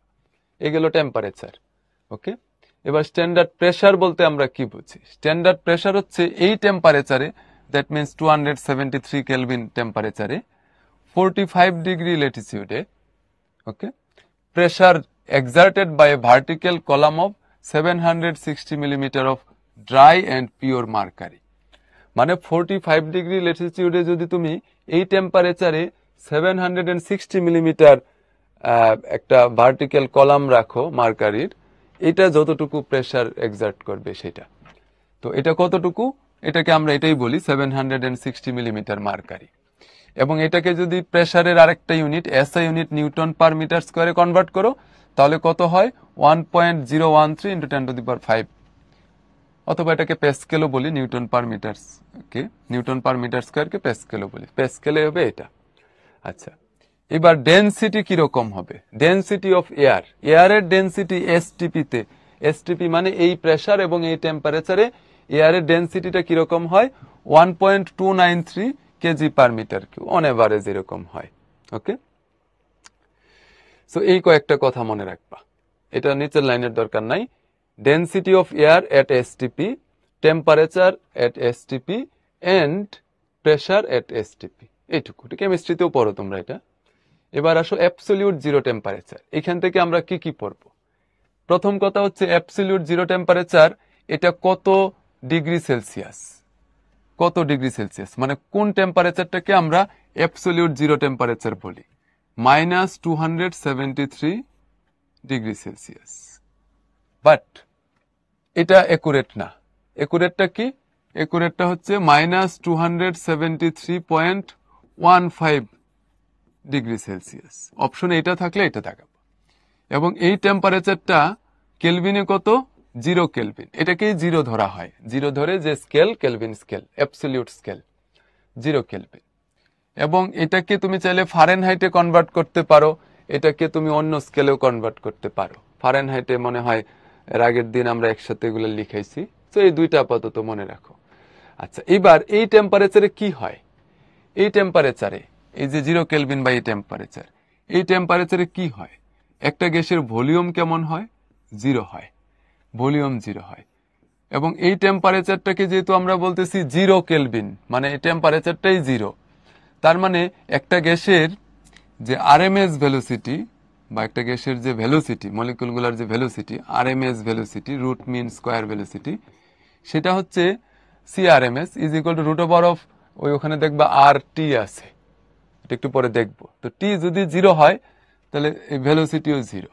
তো ভেলোসিটি যদি 0 হয় তাহলে আমরা বলতে পারি ওই গ্যাসের যে কাইনেটিক এনার্জি, সেই কাইনেটিক এনার্জিও 0 হবে। ভেলোসিটি নাই মানে কাইনেটিক এনার্জি নাই। আচ্ছা, ভেলোসিটি 0। এবং প্রেসার কিরকম হবে? ওই প্রেসারও 0 হবে, প্রেসারও 0 হবে। ওকে, তার মানে আমরা এখানে জাস্ট নিচের লাইন আর পড়ার দরকার নাই, এইটুকু পড়া। Absolute zero temperature. কেন এটাকে অ্যাবসলিউট জিরো টেম্পারেচার বলতেছি? কারণ এর ভলিউম, প্রেসার, তারপরে হচ্ছে এর ভেলোসিটি, কাইনেটিক এনার্জি সব 0 হয়ে যাচ্ছে। সব 0 হয়ে যাচ্ছে। এবং এই টেম্পারেচারটা কত? এটা হচ্ছে -273 ডিগ্রি সেলসিয়াস, বা আরো একুরেটলি বললে 0.15। এবং এটাকে বলা হয় 0 কেলভিন। শেষ। এই যে লাল কালি দিয়ে যতটুকু লিখছি ততটুকু, এর বাইরে আর কোনো কাজ নাই এখানে। এবার fundamental postulates of gas molecules. তো এই প্রত্যেকটা পোস্টুলেট আমাদের পড়তে হবে এবং এখান থেকে কি টাইপের কোয়েশ্চেন আসে সেটা হাইলাইট করতে হবে। প্রথম কথা হচ্ছে এই ফান্ডামেন্টাল পোস্টুলেট গুলা প্রথম কে আসলে প্রপোজ করেন, ওনার নামটা পড়তে হবে। ওনার নাম হচ্ছে ক্লোসিয়াস। তোমাদের মনে আছে কিনা এই ক্লোসিয়াস নিয়ে কিন্তু আমরা থার্মোডাইনামিক্সেও অনেকবার পাইছি অনেক কোয়েশ্চেনের অ্যান্সার। যেমন থার্মোডাইনামিক্সের ওই ফার্স্ট ল, এটার জেনারেল ফর্মটা কে দেন? ক্লোসিয়াস। তারপরে এন্ট্রপির আইডিয়া কে দেন? ক্লোসিয়াস। তারপর সেকেন্ড ল অফ থার্মোডাইনামিক্সের মোস্ট একুরেট স্টেটমেন্টটা কার? ক্লোসিয়াসের। আর আজকে আমরা কি পাইলাম যে fundamental postulates of gas molecules, এটার প্রপোজালটা প্রথম কে দেন বা মেইনলি কার আইডিয়া? এগুলা ক্লোসিয়াস। পরে আরো অনেকেই মডিফাই করছে এটাকে, ক্লোসিয়াস। বাট যদি পরীক্ষায় বলে যে এই তোমার ইয়ার কথা যদি বলে যে আইডিয়াল গ্যাসের যে কাইনেটিক্স, হ্যাঁ, কাইনেটিক্স অফ গ্যাস থিওরি, এটার ফাদার কাকে বলা হয়? এটাও আরেক বইতে লেখা আছে বার্নৌলি। সো বার্নৌলি নামটা এই জন্য মনে রাখবো যে ফাদার অফ এই kinetics of gas. Okay, so এটা চাইলে একদম শুরুতে লিখে ফেলি, সে যেহেতু ফাদার তার নামটা। সো কাইনেটিক্স অফ গ্যাসেস এখানে লিখে ফেলতে পারি যে এটার ফাদার বলা হয় কাকে? Father Bernoulli. বার্নৌলি। ওকে, এই নামটা মনে রাখবো। আর একটু আগে যে ক্লোসিয়াসের কথা বললাম সেটা কেন বললাম? এই যে ফান্ডামেন্টাল পোস্টুলেটস গুলা তিনি প্রপোজ করেন। তো এই পোস্টুলেট প্রত্যেকটা বুঝতে হবে একটা একটা করে, এবং এখানে সব লাইন দাগানোর দরকার নাই, টু দা পয়েন্ট। একটা গ্যাসে কি থাকবে? একটা গ্যাসে বিভিন্ন মলিকুলস থাকবে, এদেরকে আমরা পার্টিকল বলি, মলিকুলস বলি। মনো অ্যাটমিক গ্যাসের ক্ষেত্রে একটা মলিকুলে একটাই অ্যাটম, ডায়াটমিক গ্যাসের ক্ষেত্রে একটা মলিকুলে দুইটা অ্যাটম, এরকম। তো এরা থাকবে। সো এদের নিয়েই কথাবার্তা যে এরা কেমন হবে। Each gas consist of innumerable tiny particles of equal masses, these are called molecules. মানে টাইনি পার্টিকলস থাকবে, এইটুকু মার্ক করলাম। একটা গ্যাসের মধ্যে এরকম টাইনি পার্টিকলস থাকবে, ইকুয়াল ম্যাস, মানে প্রত্যেকটা পার্টিকেলের মাস হবে সেম। ওকে, যেমন হাইড্রোজেন গ্যাস, এখানে প্রত্যেকটা টাইনি পার্টিকেল হাইড্রোজেনের একটা মলিকুল, সেটার প্রত্যেকটার মাস সেম হবে।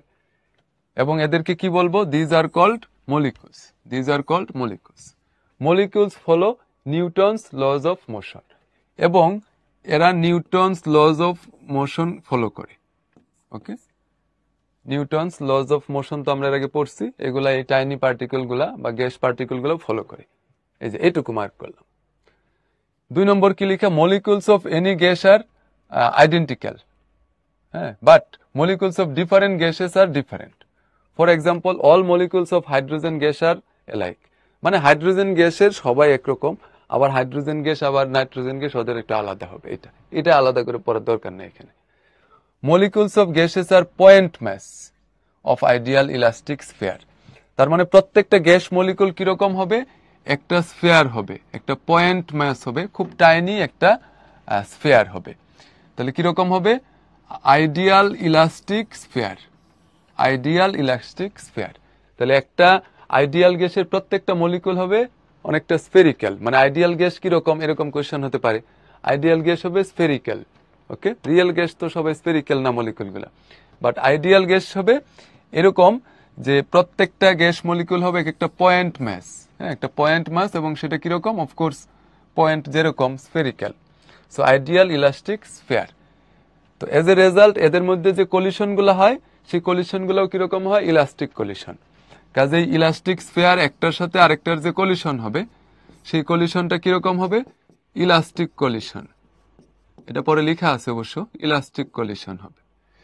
সো ইলাস্টিক কলিশন লিখে রাখলাম।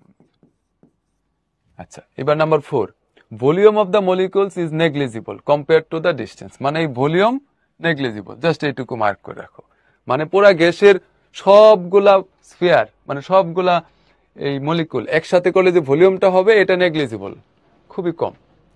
Total volume of the molecules is exceedingly small. এই দুইটা কথাই পাশাপাশি একই কথা, সো এইটুকু মার্ক করলে হবে, volume negligible. There does not exist any attractive or repulsive force. তার মানে does not exist any attractive or repulsive force, মানে এই মলিকুলগুলোর মধ্যে কোনো অ্যাট্রাকশন বা রিপালশন থাকবে না। এটা তো আমরা ওই প্রথমেই দেখলাম। আচ্ছা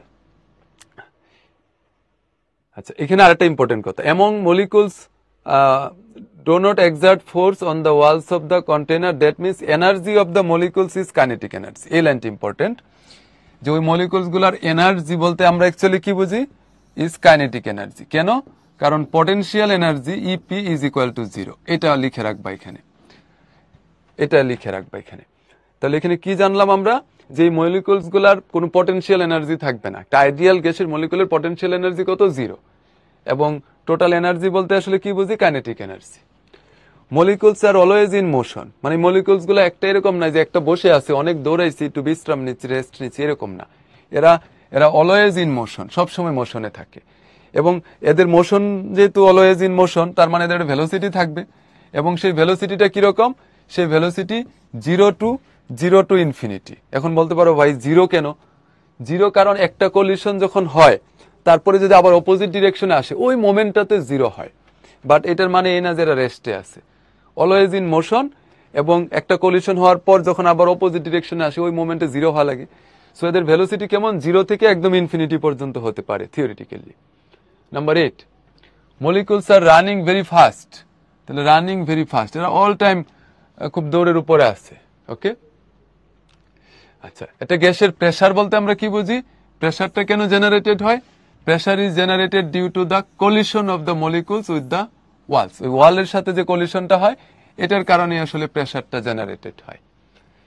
velocity of molecules increases with the increase of temperature. এবং আমরা জানি যে আরএমএস ভেলোসিটি, আরএমএস ভেলোসিটি মানে এদের ভেলোসিটি স্কোয়ার করে তারপরে হচ্ছে মিন করে যদি আবার রুট করি, তাহলে যেটা পাই, সেই ভেলোসিটিটা directly proportional to kelvin temperature, square root of the kelvin temperature. মানে টেম্পারেচার যদি বাড়ে, তাহলে এদের ভেলোসিটি বাড়ে। তাহলে এদের ভেলোসিটি কি dependent? Temperature dependent.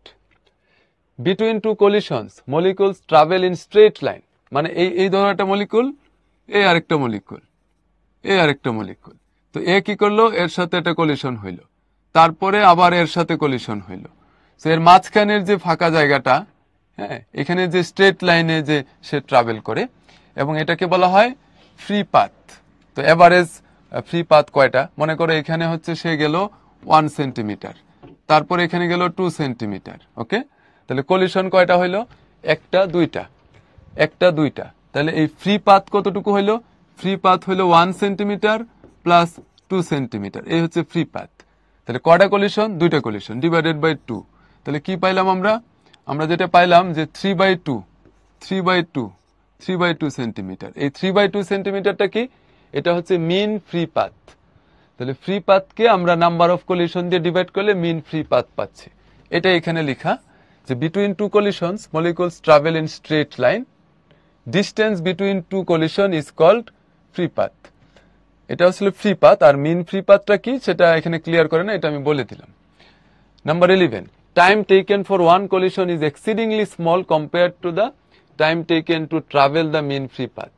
Hence collisions are considered as instantaneous. মানে এখানে যেটা বলছে যে কলিশন টাইমটা খুব কম, কার কম্পারিশনে?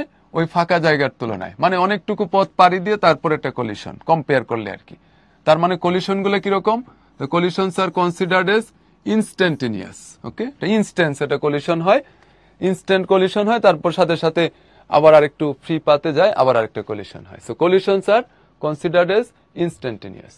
Number 12, gas molecules R able to move freely all over the volume of the container. মানে সবখানে সে ফ্রিলি মুভ করতে পারে, এটা আলাদা করে মার্ক করার দরকার নেই। Even though there are continuous collisions between molecules, number of molecules per unit volume remains constant. From this it can be concluded that the atomic density of ideal gas always remains, মানে atomic ডেনসিটিটা সব সময় constant থাকবে। আচ্ছা,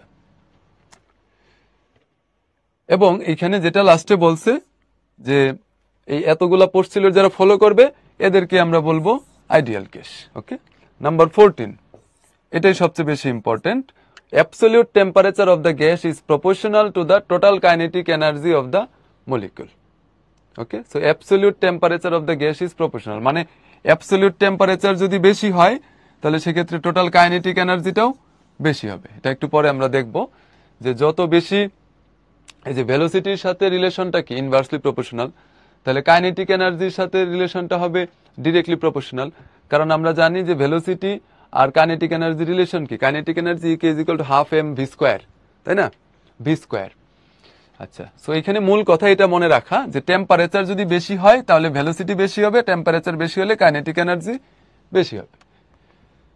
আচ্ছা, এবার আসো এই মিন ভেলোসিটি, মিন স্কোয়ার ভেলোসিটি এবং রুট মিন স্কোয়ার ভেলোসিটি বলতে আমরা কি বুঝি।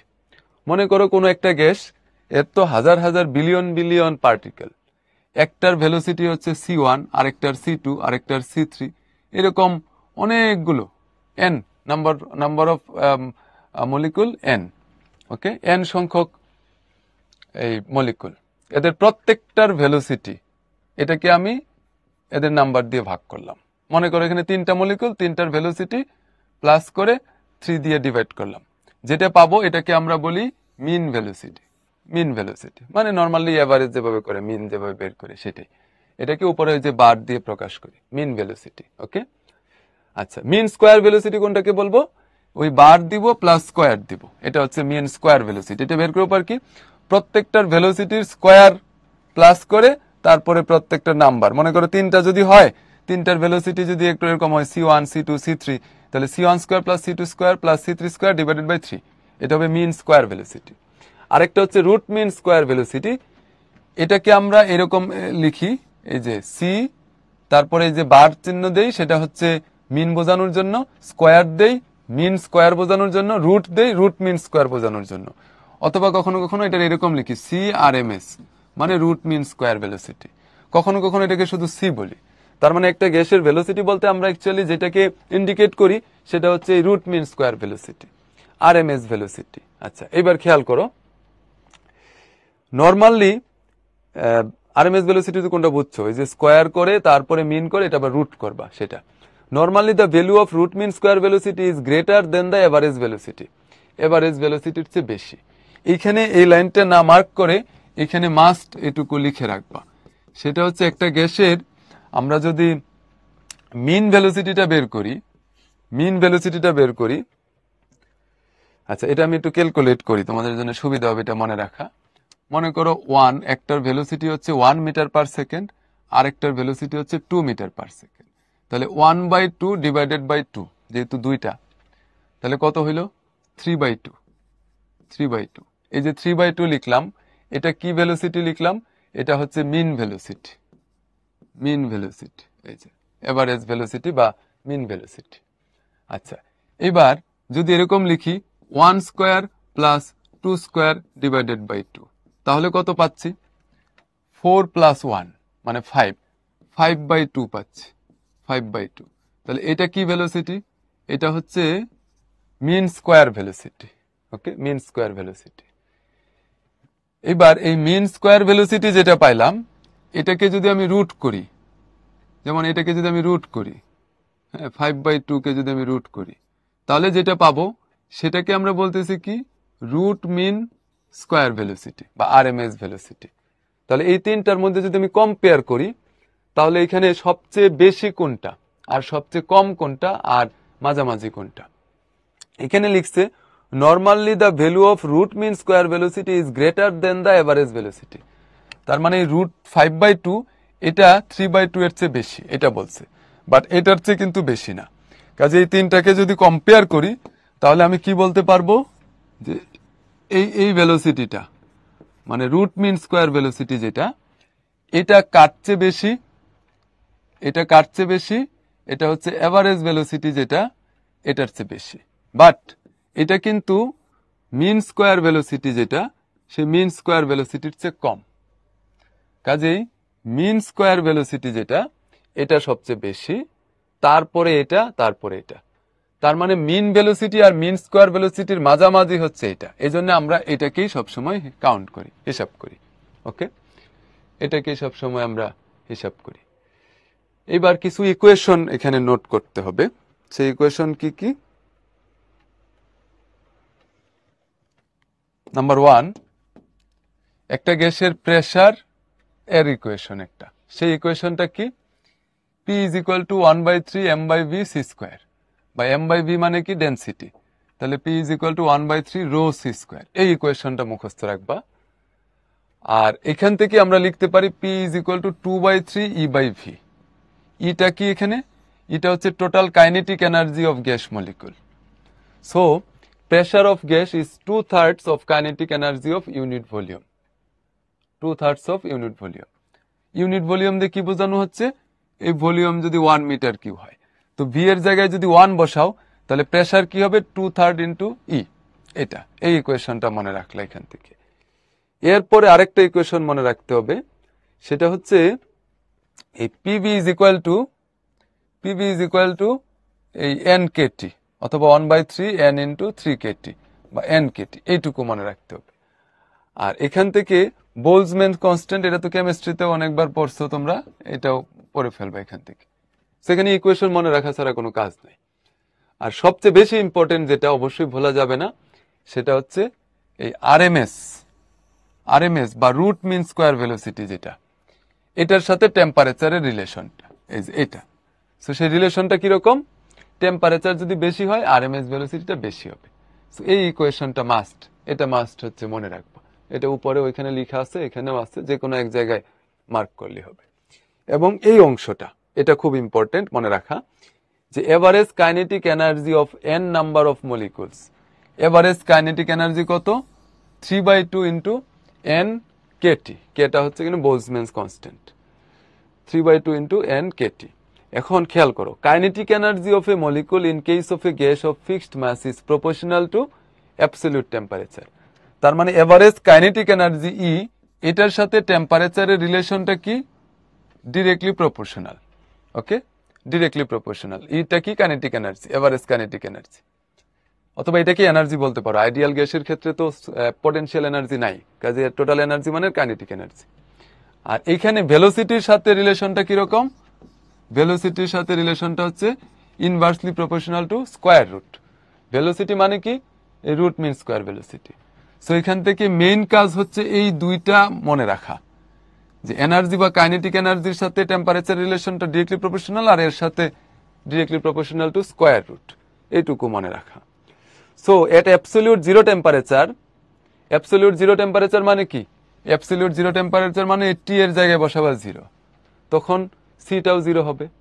আর এখানে টি এর জায়গায় বসালে ইটাও 0 হবে। এটা তো অলরেডি আমরা লিখে ফেলছি, যে at absolute zero temperature kinetic energy will be 0। This is the explanation of temperature according to the kinetic theory of gases. মানে অ্যাবসলিউট জিরো টেম্পারেচারে কাইনেটিক এনার্জি 0, কাইনেটিক এনার্জি 0 মানে টেম্পারেচার 0, টেম্পারেচার মানে কাইনেটিক এনার্জি, আর কিছুই না। ওকে, তো এখানে আলাদা করে দরকার না, ওটা একসাথে লিখে রাখছি। অ্যাবসলিউট জিরো টেম্পারেচারে কি কি হবে? Mean free path. Mean free path নিয়ে অলরেডি আমরা একটু কথা বলছি, সেটা আবার একটু রিকল করি। এটা মনে করো একটা গ্যাস মলিকুল, তো এই গ্যাস মলিকুল, এটা আরেকটা গ্যাস মলিকুল। তো এর যে ডায়ামিটারটা, এর যে ডায়ামিটার, এই ডায়ামিটারটাকে এখানে এই এ দিয়ে এক্সপ্রেস করা হয়েছে, এ দিয়ে এক্সপ্রেস করা হয়েছে এই ডায়ামিটারটাকে। অর্থাৎ একটা গ্যাস মলিকুল আর একটা গ্যাস মলিকুলের সাথে কানেক্টেড হলে, একদম টাচ করলে, তখন এর সেন্টার থেকে এর সেন্টার পর্যন্ত যে ডিস্টেন্সটা, এটা অ্যাকচুয়ালি হচ্ছে এ। এটা এ মানে কি? এটা মানে এই রেডিয়াস আর এই রেডিয়াস মিলে এ, মানে মোট কথা এটা হচ্ছে ডায়ামিটার। ডায়ামিটার এইটুক জাস্ট মাথায় রাখলে হবে, এটার দরকার নাই। এটা হচ্ছে ডায়ামিটার। তাহলে এটার ডায়ামিটারটা, একটা গ্যাস মলিকুল যে কতটুকু ডায়ামিটার, এটা হচ্ছে এ। ওকে, আচ্ছা, এবার এখানে এন দিয়ে কি বোঝানো হচ্ছে? এন দিয়ে বোঝানো হচ্ছে যে 1 মিটার কিউব ভলিউমে, 1 মিটার কিউব ভলিউমে, মানে পার মিটার কিউব বা ইউনিট ভলিউমে কয়টা গ্যাস মলিকুল আছে, the number of molecule per metre cube volume, এটা হচ্ছে এন। ওকে, এন এর সাথে পরিচিত হইলাম। এইবার আসো কলিশনের ব্যাপারটা। মনে করো এটা একটা গ্যাস মলিকুল, এটা আরেকটা গ্যাস মলিকুল। এতটুকু রাস্তা পাড়ি দিল, তারপরে এখানে ধাক্কা খেয়ে আবার এখানে আসলো, আরেকটা কলিশন হইল। তাহলে এখানে এটা কি? এটা হচ্ছে ফ্রি পাথ, এফপি লিখলাম। এটা একটা ফ্রি পাথ, আর এটা হচ্ছে একটা ফ্রি পাথ, মানে যে ফাঁকা জায়গাটা দিয়ে যে সে যাচ্ছে, কলিশনের আগের যে ফাঁকা জায়গাটা, মানে দুইটা কলিশনের মাঝখানে যতটুকু ফ্রি পাথ সে পাড়ি দিচ্ছে সেটা হচ্ছে ফ্রি পাথ, ফ্রিলি সে মুভ করতেছে, এবং এটা অফকোর্স স্ট্রেট লাইন হবে, ফ্রি পাথ। তাহলে এই ফ্রি পাথটার এভারেজ করব কিভাবে, সেটাকে আমরা বলবো মিন ফ্রি পাথ, এবং সেই মিন ফ্রি পাথকে আমরা কি দিয়ে এক্সপ্রেস করি, ল্যামডা দিয়ে। তো সেই ল্যামডাটা কিভাবে বের করব, টোটাল ডিস্টেন্স ট্রাভেলড, মনে করো এই যে এটা আর এটা দুইটা ডিস্টেন্স, এই দুইটা ডিস্টেন্স এখানে লিখলাম, divided by number of collision, এখানে কলিশন করা একটা দুইটা, তাহলে কলিশন নাম্বার দিয়ে ডিভাইড করব এই কলিশনে কতটুকু পাথ সে ট্রাভেল করছে সেটা। এইবার এখানে খেয়াল করো, scientist Clausius derived a relation of mean free path, mean free পাথের একটা রিলেশন ডিরাইভ করছে কে, ক্লোসিয়াস। কারণ সেই ক্লোসিয়াসের রিলেশনটা কি, ক্লোসিয়াস বলছে mean free path is equal to 1/1 pi A square N. A আর এন এর সাথে তো পরিচিত হইলাম, এ হচ্ছে ডায়ামিটার আর এন হচ্ছে পার মিটার কিউবে কয়টা মলিকিউল আছে। এটা কার ইকুয়েশন, ক্লোসিয়াসের। ওকে, এবার ম্যাক্সওয়েল বলছেন, এটা তিনি ক্যালকুলেট করছেন যে এটা এরকম না, এটা হচ্ছে 1/√2 হবে, মানে তিনি জাস্ট এখানে নিচে √2 বসাইছেন, 1/√2 পাই এ স্কোয়ার এন। এবার বোলজম্যান যেটা বের করছেন, বোলজম্যান তার ইকুয়েশনটা হচ্ছে যে ল্যামডা বা মিন ফ্রি পাথ, ল্যামডা দিয়ে মিন ফ্রি পাথ বোঝাচ্ছি, ইজ ইকুয়াল টু 1 বাই না দিয়ে তিনি বলছেন 3/4, উপরে 1 না দিয়ে বলছেন 3, আর নিচে √2 কিছু না দিয়ে বলছেন 3/4 pi A square N, pi A square N. তাহলে এখান থেকে কি পড়তে হবে, যে মিন ফ্রি পাথের বেসিক ইকুয়েশন কোনটা, total distance travelled divided by number of collision. Clausius যেটা ক্যালকুলেট করে রিলেশন দিচ্ছেন সেটা কি, 1/পাই এ স্কোয়ার এন। তারপর ম্যাক্সওয়েল বলছেন 1/√2, বোলজম্যান বলছেন 3/4, আর বাকি সব ঠিক আছে, পাই এ স্কোয়ার এন। আচ্ছা, এখানে বাড়তি আর একটা কথা লেখা আছে 2 নোতে, যেটা এটার সাথে অতটা রিলেটেড না, আবার রিলেটেডও, সেটা হচ্ছে ব্রাউনিয়ান মোশন। তো এই ব্রাউনিয়ান মোশনটা একবার একটু আমি বলে ফেলি ব্যাপারটা কি।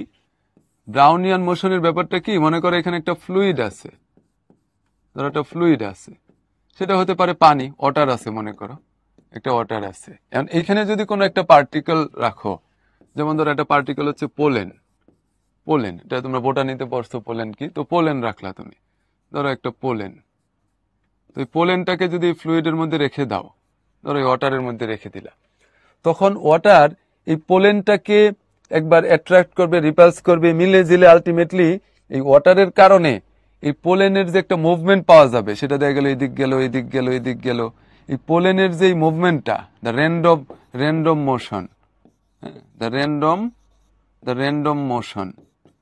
র্যান্ডম মোশন অফ পোলেন, এটা শুধু পোলেন না, এরকম যে কোনো পার্টিকেলের ক্ষেত্রে। সো এই random motion of pollen is called Brownian motion. এটা যেহেতু রবার্ট ব্রাউন এটা ইনভেন্ট করছে, সেই জন্য রবার্ট ব্রাউনের নাম অনুযায়ী এটাকে বলা হয় ব্রাউনিয়ান মোশন। বাট এটার ইনভেন্টর হিসেবে আইনস্টাইনের নামটা চলে আসে। কেন? কারণ আইনস্টাইন এটার উপর একটা পেপার পাবলিশ করেন এই ব্রাউনিয়ান মোশনের উপর, আর রবার্ট ব্রাউন উনি জাস্ট এটা অবজার্ভ করেন, কিন্তু অ্যাকচুয়ালি এটার থিওরিটিক্যালি নিয়ে আসা, তারপর ব্রাউনিয়ান মোশন গুলার লজ এর আওতায় নিয়ে এসে একটা জার্নাল পাবলিশ করা, এই কাজগুলো করেন আইনস্টাইন। তো পরীক্ষা যদি বলে who's the inventor of Brownian motion বা ব্রাউনিয়ান মোশনের থিওরি গুলা কার দেয়া, আইনস্টাইন। ওকে, সো আইনস্টাইন এই পোলেন যখন ওয়াটারে রাখা হয় তখন এটারে অবজার্ভ করে এটার উপর বেস করে থিওরি গুলা দাঁড় করাইছেন। তো ব্রাউনিয়ান মোশন নিয়ে এইটুকু পড়লেই হবে। আর কি ইকুয়েশন হতে পারে এখান থেকে, যে কোনটা বোলজম্যানের ইকুয়েশন, কোনটা ম্যাক্সওয়েলের ইকুয়েশন, কোনটা ক্লোসিয়াসের ইকুয়েশন। ওকে, এবার যে ইকুয়েশনই হোক না কেন, রিলেশন গুলা সবার জন্যই সেম, তো সেই রিলেশন গুলা কি, relation 1, lambda is inversely proportional to N. এই যে ইকুয়েশন থেকে দেখতে পাচ্ছি lambda is inversely proportional to N, মানে কি, মানে mean free path is inversely proportional to the number of molecules per unit volume. এটা সিম্পলি এভাবে বুঝতে পারো, কোনো একটা গ্যাসের মধ্যে যদি মলিকিউলের নাম্বার বেশি থাকে, অনেক বেশি মলিকিউল যদি থাকে, তাহলে তো নাম্বার অফ কলিশনটা বেড়ে যাবে, আর ফ্রি পাথ তো অত বেশি থাকবে না ফাঁকা জায়গায়। এটা ক্লাসরুমে অনেক মানুষ থাকবে, ওখানে যদি বলি ছোটাছুটি করো তাহলে খুব বেশি ফ্রি পাথ হবে না। তো তখন নাম্বার অফ কলিশনটা বেড়ে যাবে। নাম্বার অফ কলিশন বেড়ে গেলে মিন ফ্রি পাথ কমে যাবে। Number 2, mean free path is inversely proportional to the square of the diameter of the molecule. তো মলিকুলগুলো ডায়ামিটার যদি বেশি হয় তাহলে তো একটু পরপরই ধাক্কা খাবে, একটু পরপরই কলিশন হবে, তখন দেখা যাবে মিন ফ্রি পাথ অত বেশি হবে না। আচ্ছা, এবার এই দুইটার উপর বেস করেই আমরা আরো কিছু কথা বলতে পারি। সেটা হচ্ছে ডেনসিটি বলতে আমরা কি বুঝি। Density of a gas is proportional to the number of molecules per unit volume. Okay, but density of a gas is directly proportional to the pressure of the gas and inversely proportional to its temperature. খুব মনোযোগ দিয়ে খেয়াল করো, এখানে n যদি বেশি হয়, n যদি বেশি হয়, জাস্ট একটা এক্সাম্পল খেয়াল করো, n বেশি হওয়া মানে কি নাম্বার অফ মলিকুলস বেশি, মলিকুলের নাম্বার যদি বেশি হয় তার মানে তো ডেনসিটি বেশি, তার মানে ডেনসিটি বেশি। এন্ড ডেনসিটি যদি বেশি হয় একটা গ্যাসের তাহলে সেই ক্ষেত্রে প্রেসার বেশি হয়, এটাই বলছে। Density of a gas is directly proportional to the pressure, সবগুলো তো একসাথে লিখছি আমরা। প্রেসার বেশি হয়, আর ডেনসিটি যদি বেশি হয় তাহলে সেক্ষেত্রে টেম্পারেচার কম হয়। ডেনসিটির সাথে টেম্পারেচারের রিলেশন ইনভার্সলি প্রপোর্শনাল, এটা বললাম না, টেম্পারেচার কমলে ডেনসিটি বেড়ে যায়, জমে যায়। এইটুক থেকে আরো কিছু কথা বলতে পারি আমরা। কি বললাম যে এন বেশি হলে ল্যামডা কম হয়, এন বেশি হলে ল্যামডা কম হয়, তার মানে এন বেশি হলে যেহেতু রো বেশি হয়, ডেনসিটি বেশি হয়, তার মানে ডেনসিটি বেশি হলে মিন ফ্রি পাথ কম হয়। ডেনসিটি বেশি হলে যদি মিন ফ্রি পাথ কম হয় তাহলে টেম্পারেচারের সাথে ডেনসিটির রিলেশনটা কি ইনভার্সলি প্রপোর্শনাল। কাজে আমরা বলতে পারি যে টেম্পারেচার যদি কম হয় তার মানে ডেনসিটি বেশি হলে মিন ফ্রি পাথটা কম। ওকে, প্রেসার বেশি হলে ডেনসিটি বেশি, মিন ফ্রি পাথটা কম। তার মানে ঘটনা হইল এখানে সবগুলোর সাথে রিলেশন হচ্ছে ইনভার্সলি প্রপোর্শনাল। একটার সাথে রিলেশন ডিরেক্টলি প্রপোর্শনাল, সেটা হচ্ছে টেম্পারেচার যদি বাড়ে তাহলে মিন ফ্রি পাথ বাড়বে, টেম্পারেচার বাড়লে ছোটাছুটি বাড়বে, মিন ফ্রি পাথ বাড়বে। ওকে, এটা এইভাবে চিন্তা করতে পারো। ইন ভ্যাকুয়ামে তো ডেনসিটি 0, ভ্যাকুয়ামে কোনো মলিকুলেই নাই, কোনো কলিশনই হবে না। So ultimately mean free path কিরকম হবে? ইনফিনিট হবে। সো এখান থেকে কি পড়বা? এন, এ, তারপরে রো, পি, এই সবগুলা বাড়লে মিন ফ্রি পাথ কমবে, মানে উল্টা রিলেশন। টেম্পারেচারের ক্ষেত্রে সোজা রিলেশন। আর ভ্যাকুয়ামে density 0, mean free path infinite. So who is the founder of theory of Brownian motion? এটা আরেকটা কুইজ, এটা অ্যান্সার করার ট্রাই করো।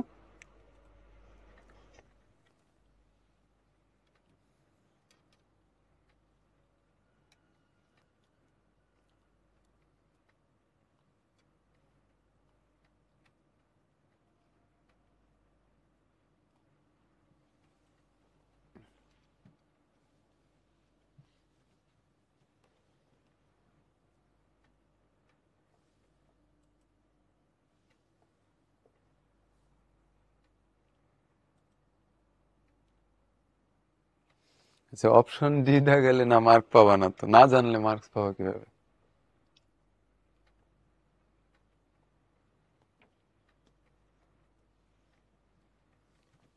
আচ্ছা, তাহলে এটা হয়তো তোমরা অনেকে কনফিউজড হয়েছো এই নামগুলা দেখে। বার্নৌলি, উনি হচ্ছে father of kinetics of gas, উনি হচ্ছে ফাদার। নিউটনের নামটা কেন কনফিউজড করছে তোমাদের? ওই যে গ্যাসের ফান্ডামেন্টাল পড়ছিল, এটা কি পড়ছো?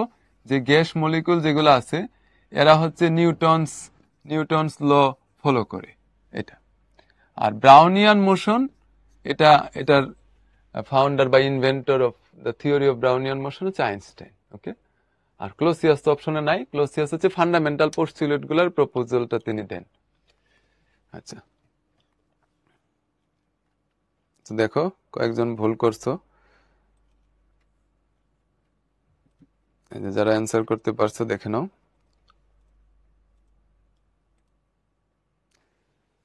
Degree of freedom. আচ্ছা, ডিগ্রিজ অফ ফ্রিডম থেকে আমি একটু বলে ফেলি, এখানে আমি যেটা নোট করব ঠিক ততটুকু পড়বা, এর বাইরে কোনো কথাবার্তা নাই। ডিগ্রি অফ ফ্রিডম, প্রথম কাজ হচ্ছে ডিগ্রি অফ ফ্রিডম বলতে আমরা কি বুঝি, কিসের ফ্রিডম? এটা হচ্ছে চলাফেরার ফ্রিডম। মনে করো কোনো একটা গ্যাস কোনো একটা গ্যাসের একটা পার্টিকল সে যদি একটা এক্সিসে মুভ করতে পারে তাহলে তার ডিগ্রি অফ ফ্রিডম 1, সে যদি দুইটা এক্সিসে মুভ করতে পারে তাহলে ডিগ্রি অফ ফ্রিডম 2, যদি সে 3 ডাইমেনশনাল স্পেসে ডানে বামে সামনে পিছনে উপরে নিচে মুভ করতে পারে তাহলে degree of freedom 3। Okay, so degree of freedom তাহলে 3 হতে পারে, যেহেতু এক্স ওয়াই জেড তিনটা এক্সিসে তিনটা ডাইমেনশনে সে মুভ করতে পারে তাহলে ডিগ্রি অফ ফ্রিডম হতে পারে কত? 3। বাট ডিগ্রি অফ ফ্রিডম এর চেয়ে বেশি হতে পারে। এর চেয়ে বেশি কিভাবে হতে পারে? এটা তো বললাম ট্রান্সলেশনাল মোশনের ক্ষেত্রে। তাহলে শুরুতে যেটা আমরা নোট করে ফেলবো ডিগ্রি অফ ফ্রিডম এফ, সেটা নিয়ে কি নোট করব? ডিগ্রি অফ ফ্রিডম ট্রান্সলেশনাল মোশনের ক্ষেত্রে বা লিনিয়ার মোশনের ক্ষেত্রে। ট্রান্সলেশনাল মোশনের ক্ষেত্রে ডিগ্রি অফ ফ্রিডম কি হতে পারে? এক্স ওয়াই জেড তিনটা এক্সিসে হতে পারে, তাহলে ডিগ্রি অফ ফ্রিডম হতে পারে 3। বাট যদি রোটেশনাল মোশনের কথা বলি, রোটেশন যদি সাথে এড হয় তখন কিন্তু এই 3 এর সাথে আরো এড হবে, রোটেশন এড হবে। সো আলটিমেটলি তখন ডিগ্রি অফ ফ্রিডম আরো বেশি হবে, 5 হবে। এখন এগুলোর সাথে যদি আরো মোশন এড হয়, যেমন ধরো ভাইব্রেশন এড হইলো, তখন কিন্তু ডিগ্রি অফ ফ্রিডম আরো বেশি হতে পারে। হ্যাঁ, ডিগ্রি অফ ফ্রিডম 6, 7, 8 এরকম হতে পারে। ওকে, তার মানে এটা ফিক্সড না, আরো বেশি হতে পারে। সো এখানকার মূল কথা হচ্ছে ডিগ্রি অফ ফ্রিডম 3, 5, 6, 7 এগুলো হতে পারে degree of freedom.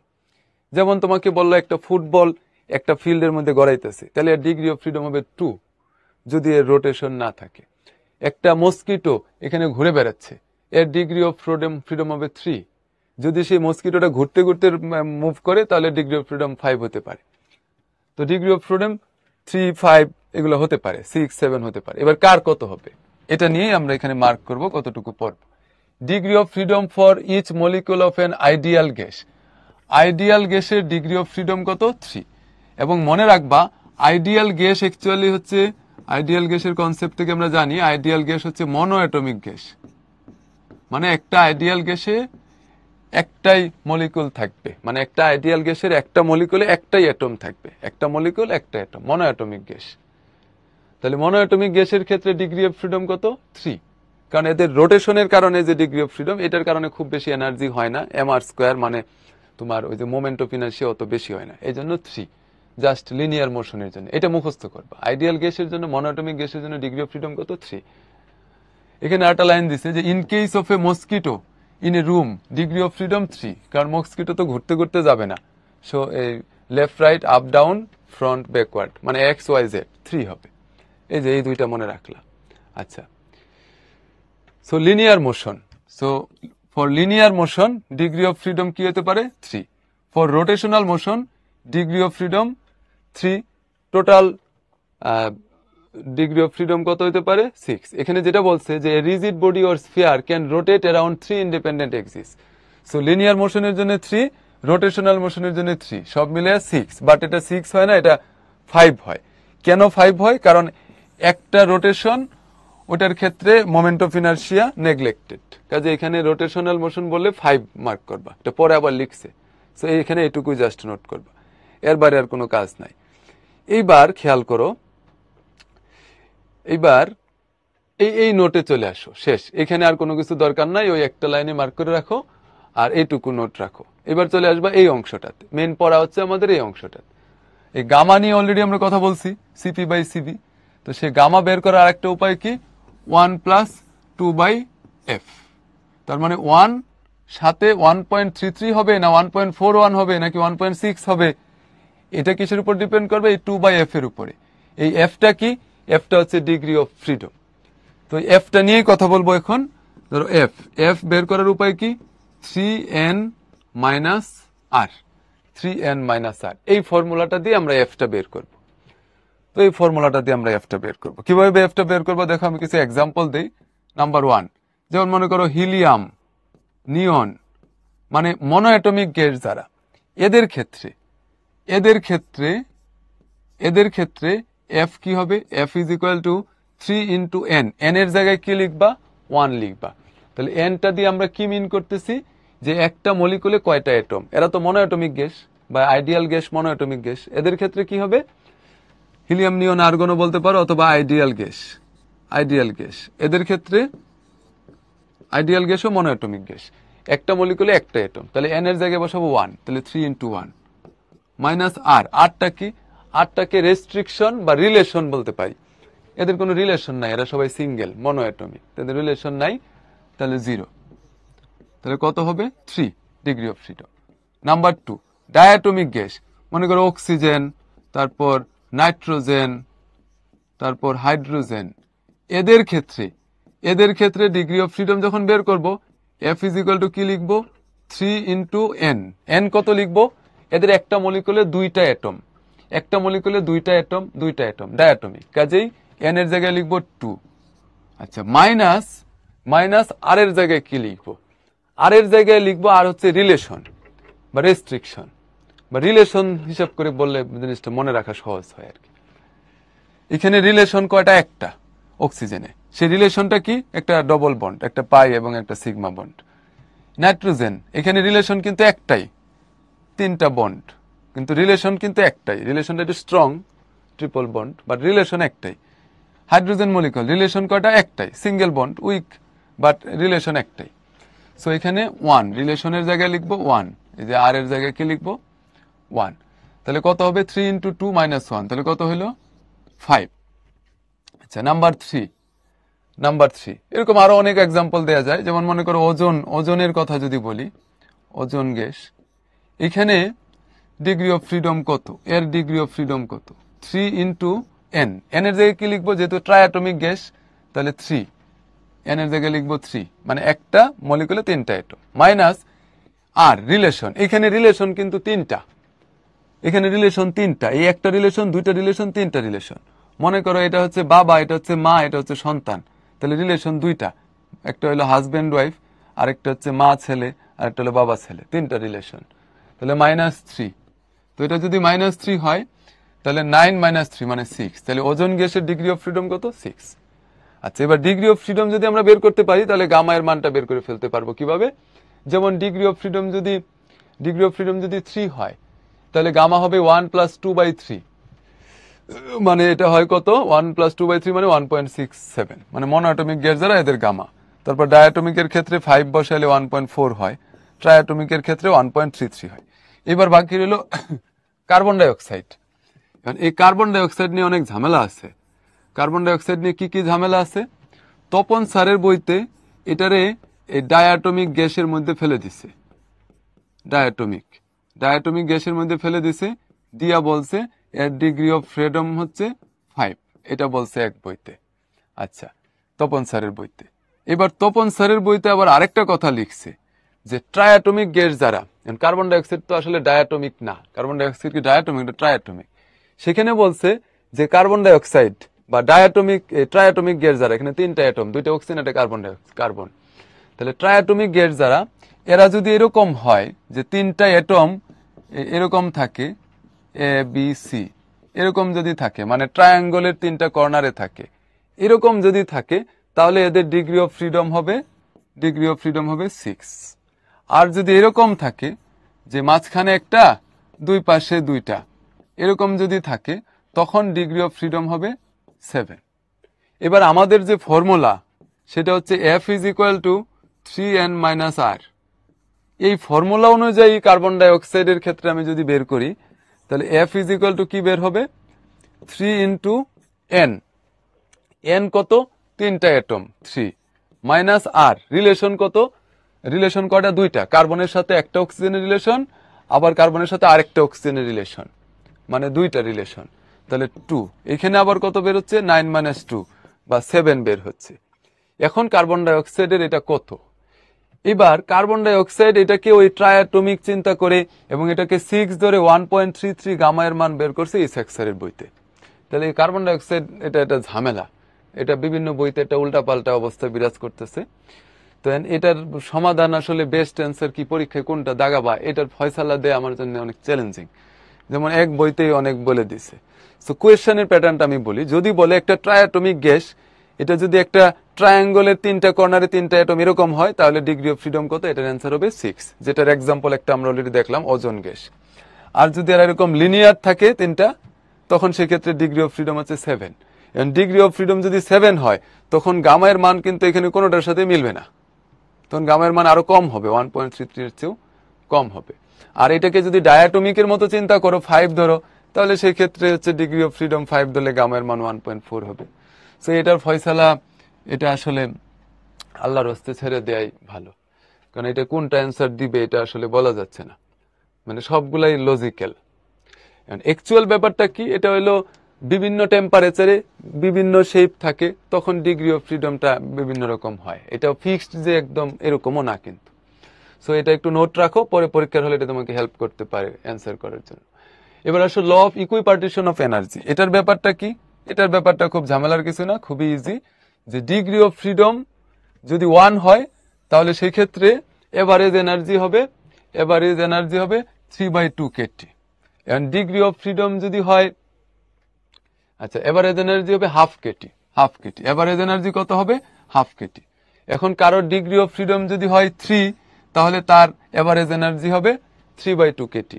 Degree of freedom যদি হয় 5, তাহলে তার এভারেজ এনার্জি হবে 5/2 কেটি। দ্যাটস ইট, এর বাইরে আর কোনো কাজ নাই। এখান থেকে কি প্রশ্ন হতে পারে, বললো যে ডায়াটমিক গ্যাস যারা, এদের এভারেজ কাইনেটিক এনার্জি কত?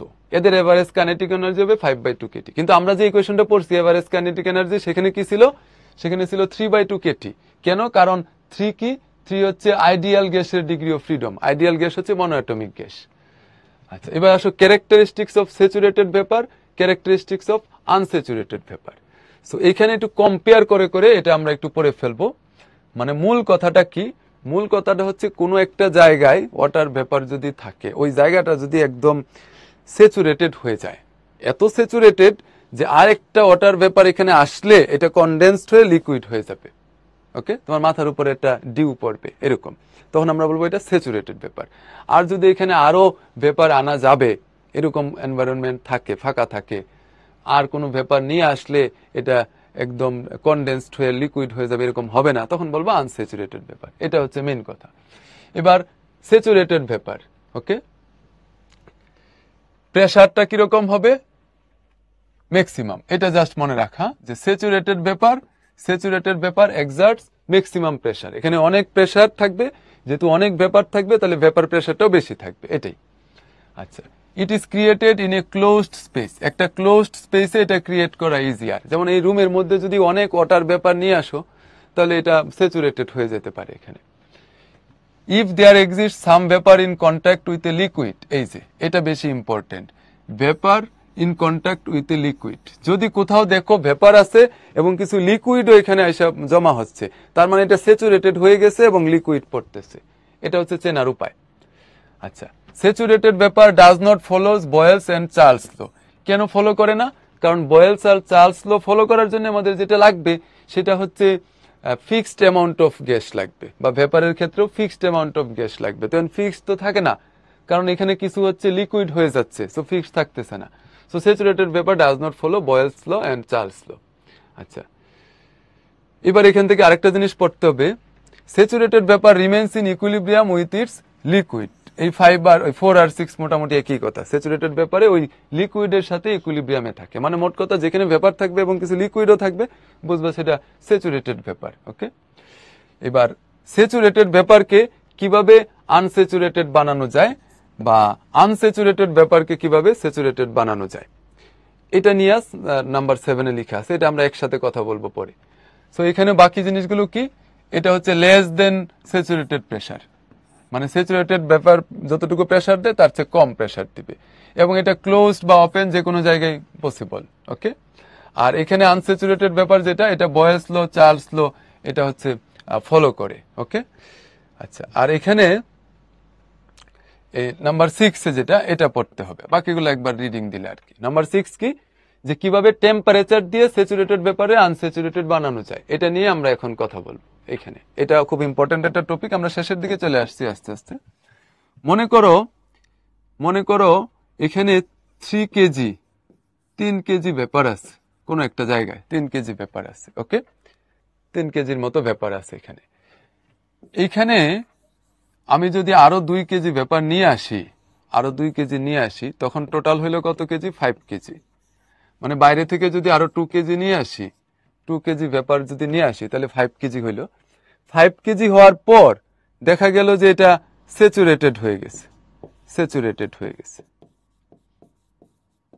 স্যাচুরেটেড হয়ে গেছে। ওকে, স্যাচুরেটেড মানে কোন একটা এনভায়রনমেন্টে 3 কেজি ভেপার আছে, এখানে আরো 2 কেজি আনলে টোটাল যখন 5 কেজি হয় তখন এটা স্যাচুরেটেড হয়ে যায় ওই জায়গাটা ভেপার দিয়ে। এটা ছাড়াও এই ব্যাপারটাকে স্যাচুরেটেড করার আরেকটা উপায় আছে। সেই উপায়টা কি? সেই উপায়টা হচ্ছে টেম্পারেচার দিয়ে, টেম্পারেচার কমায়া। মানে টেম্পারেচার কমাইতে থাকলে এটা তো আনস্যাচুরেটেড, এটা হচ্ছে আনস্যাচুরেটেড, আনস্যাচুরেটেড 3 কেজি ভেপার, এটা আনস্যাচুরেটেড আছে, 5 কেজি হলে স্যাচুরেটেড হয়ে যায়। এবার এটা যেহেতু আনস্যাচুরেটেড, এটাকে তুমি 2 কেজি ভেপার আরো এড করে স্যাচুরেটেড করতে পারো। আরেকটা উপায় আছে যেটা হচ্ছে এই 3 কেজি ভেপার এটাই স্যাচুরেটেড হয়ে যাবে, মানে 3 কেজি আছে, এটাই স্যাচুরেটেড হয়ে যাবে। এটা কিভাবে স্যাচুরেটেড হয়ে যাবে? এটার উপায় কি? এটার উপায় হচ্ছে টেম্পারেচার কমাইতে হবে। টেম্পারেচার কমাবা, আরো কমাবা, আরো কমাবা, আরো কমাবা, টেম্পারেচার কমাইতে কমাইতে কমাইতে কমাইতে কমাইতে মনে করো 15 ডিগ্রি সেলসিয়াস টেম্পারেচারে যখন নিয়ে আসলা, তখন এটা টেম্পারেচার মনে করো ছিল 25 ডিগ্রি সেলসিয়াস, রুম টেম্পারেচার ছিল। ওকে, সো এই রুম টেম্পারেচারে 5 কেজি এই 25 ডিগ্রি সেলসিয়াস বা রুম টেম্পারেচারে স্যাচুরেটেড হয়েছে কখন? যখন আরো 2 কেজি আমি নিয়ে আসছি। এবার এই 3 কেজি এটার টেম্পারেচারটা কমায় কমায় যখন আমি 15 ডিগ্রি সেলসিয়াসে নিয়ে আসলাম, 15 ডিগ্রি সেলসিয়াসে যখন নিয়ে আসলাম, তখন ওই 3 কেজি এটাই স্যাচুরেটেড হয়ে গেল। কিভাবে বুঝলাম স্যাচুরেটেড হওয়ার কারণে? কিভাবে বুঝলাম? যে এখানে একটা ওয়াটার ড্রপ আইসে আমার মাথার উপর পড়লো। সো জিনিসটা আমি আবার বলি, আমার এই রুমটা যেখানে ক্লাস নিচ্ছি, এখানে মনে করো 3 কেজি ওয়াটার ভেপার আছে। ওকে, আমি এটা স্যাচুরেটেড করব। কিভাবে বুঝবো স্যাচুরেটেড হলে? তখন এখানে কিছু লিকুইড এসে আমার মাথার উপর পড়বে। এটা করার উপায় কি? এটা করার উপায় হচ্ছে আরো ভেপার নিয়ে আসলাম, আরো 2 কেজি নিয়ে আসলাম, টোটাল 5 কেজি ভেপার যখন আমার এই রুমে আছে এখন, তখন এটা স্যাচুরেটেড হয়ে গেছে এবং টেম্পারেচার কমানো লাগে নাই, রুম টেম্পারেচারই স্যাচুরেটেড হয়ে গেছে। ওকে, এইবার আমি এই রুম টেম্পারেচারটাকে 25 না রেখে এটারে আরো কমাবো, বাট ভেপার যতটুকু আছে ততটুকু। 3 কেজি ভেপার আছে আমার রুমে, এটারে আমি স্যাচুরেটেড করে ফেলবো। কিভাবে? টেম্পারেচার কমাচ্ছি কমাচ্ছি কমাচ্ছি কমাচ্ছি কমাইতে কমাইতে যখন একটা লোয়ার টেম্পারেচারে নিয়ে আসছি, তখন ওই 3 কেজি ভেপার স্যাচুরেটেড হয়ে গেছে। এখন আমার কোয়েশ্চেন হলো, এই 15 ডিগ্রি সেলসিয়াস এটাকে কি বলবা? এই 15 ডিগ্রি সেলসিয়াসটাকে কি বলবা? আচ্ছা, আরবিদ বলছো ভাইয়া প্রেসারের সাথে ডেনসিটি প্রপোর্শনাল, তাহলে আচ্ছা ওইটা হলো আলাদা ল অনুযায়ী, সো দুইটা এক না। এটার জন্য আমি আলাদাভাবে এক্সপ্লেন করছি যে যদি এরকম হয়, ডেনসিটি বেশি হয়, অনেক বেশি ডেনসিটি, তাহলে প্রেসারটা তখন সেখানে বেশি এক্সার্ট করবে। এটা আলাদাভাবে এই জন্য বলছি আর কি। আমি জানি কনফিউশনটা হবে, এই জন্য আলাদা বলছি। আচ্ছা, আমৃতা যেমন বলছো যে ক্রিকেট বলকে যদি বল করে ওটা কি রোটেশনাল? ক্রিকেট বল বল করলে অবশ্যই এখানে রোটেশনালও হবে, তখন সেক্ষেত্রে 5ও হতে পারে আর কি, মানে ডিগ্রি অফ ফ্রিডম। তো যদিও এটা খুব ভালো এক্সাম্পল না, ক্রিকেট বল ফুটবল ভালো এক্সাম্পল হচ্ছে যেগুলো আমরা ডিসকাস করছি আর কি।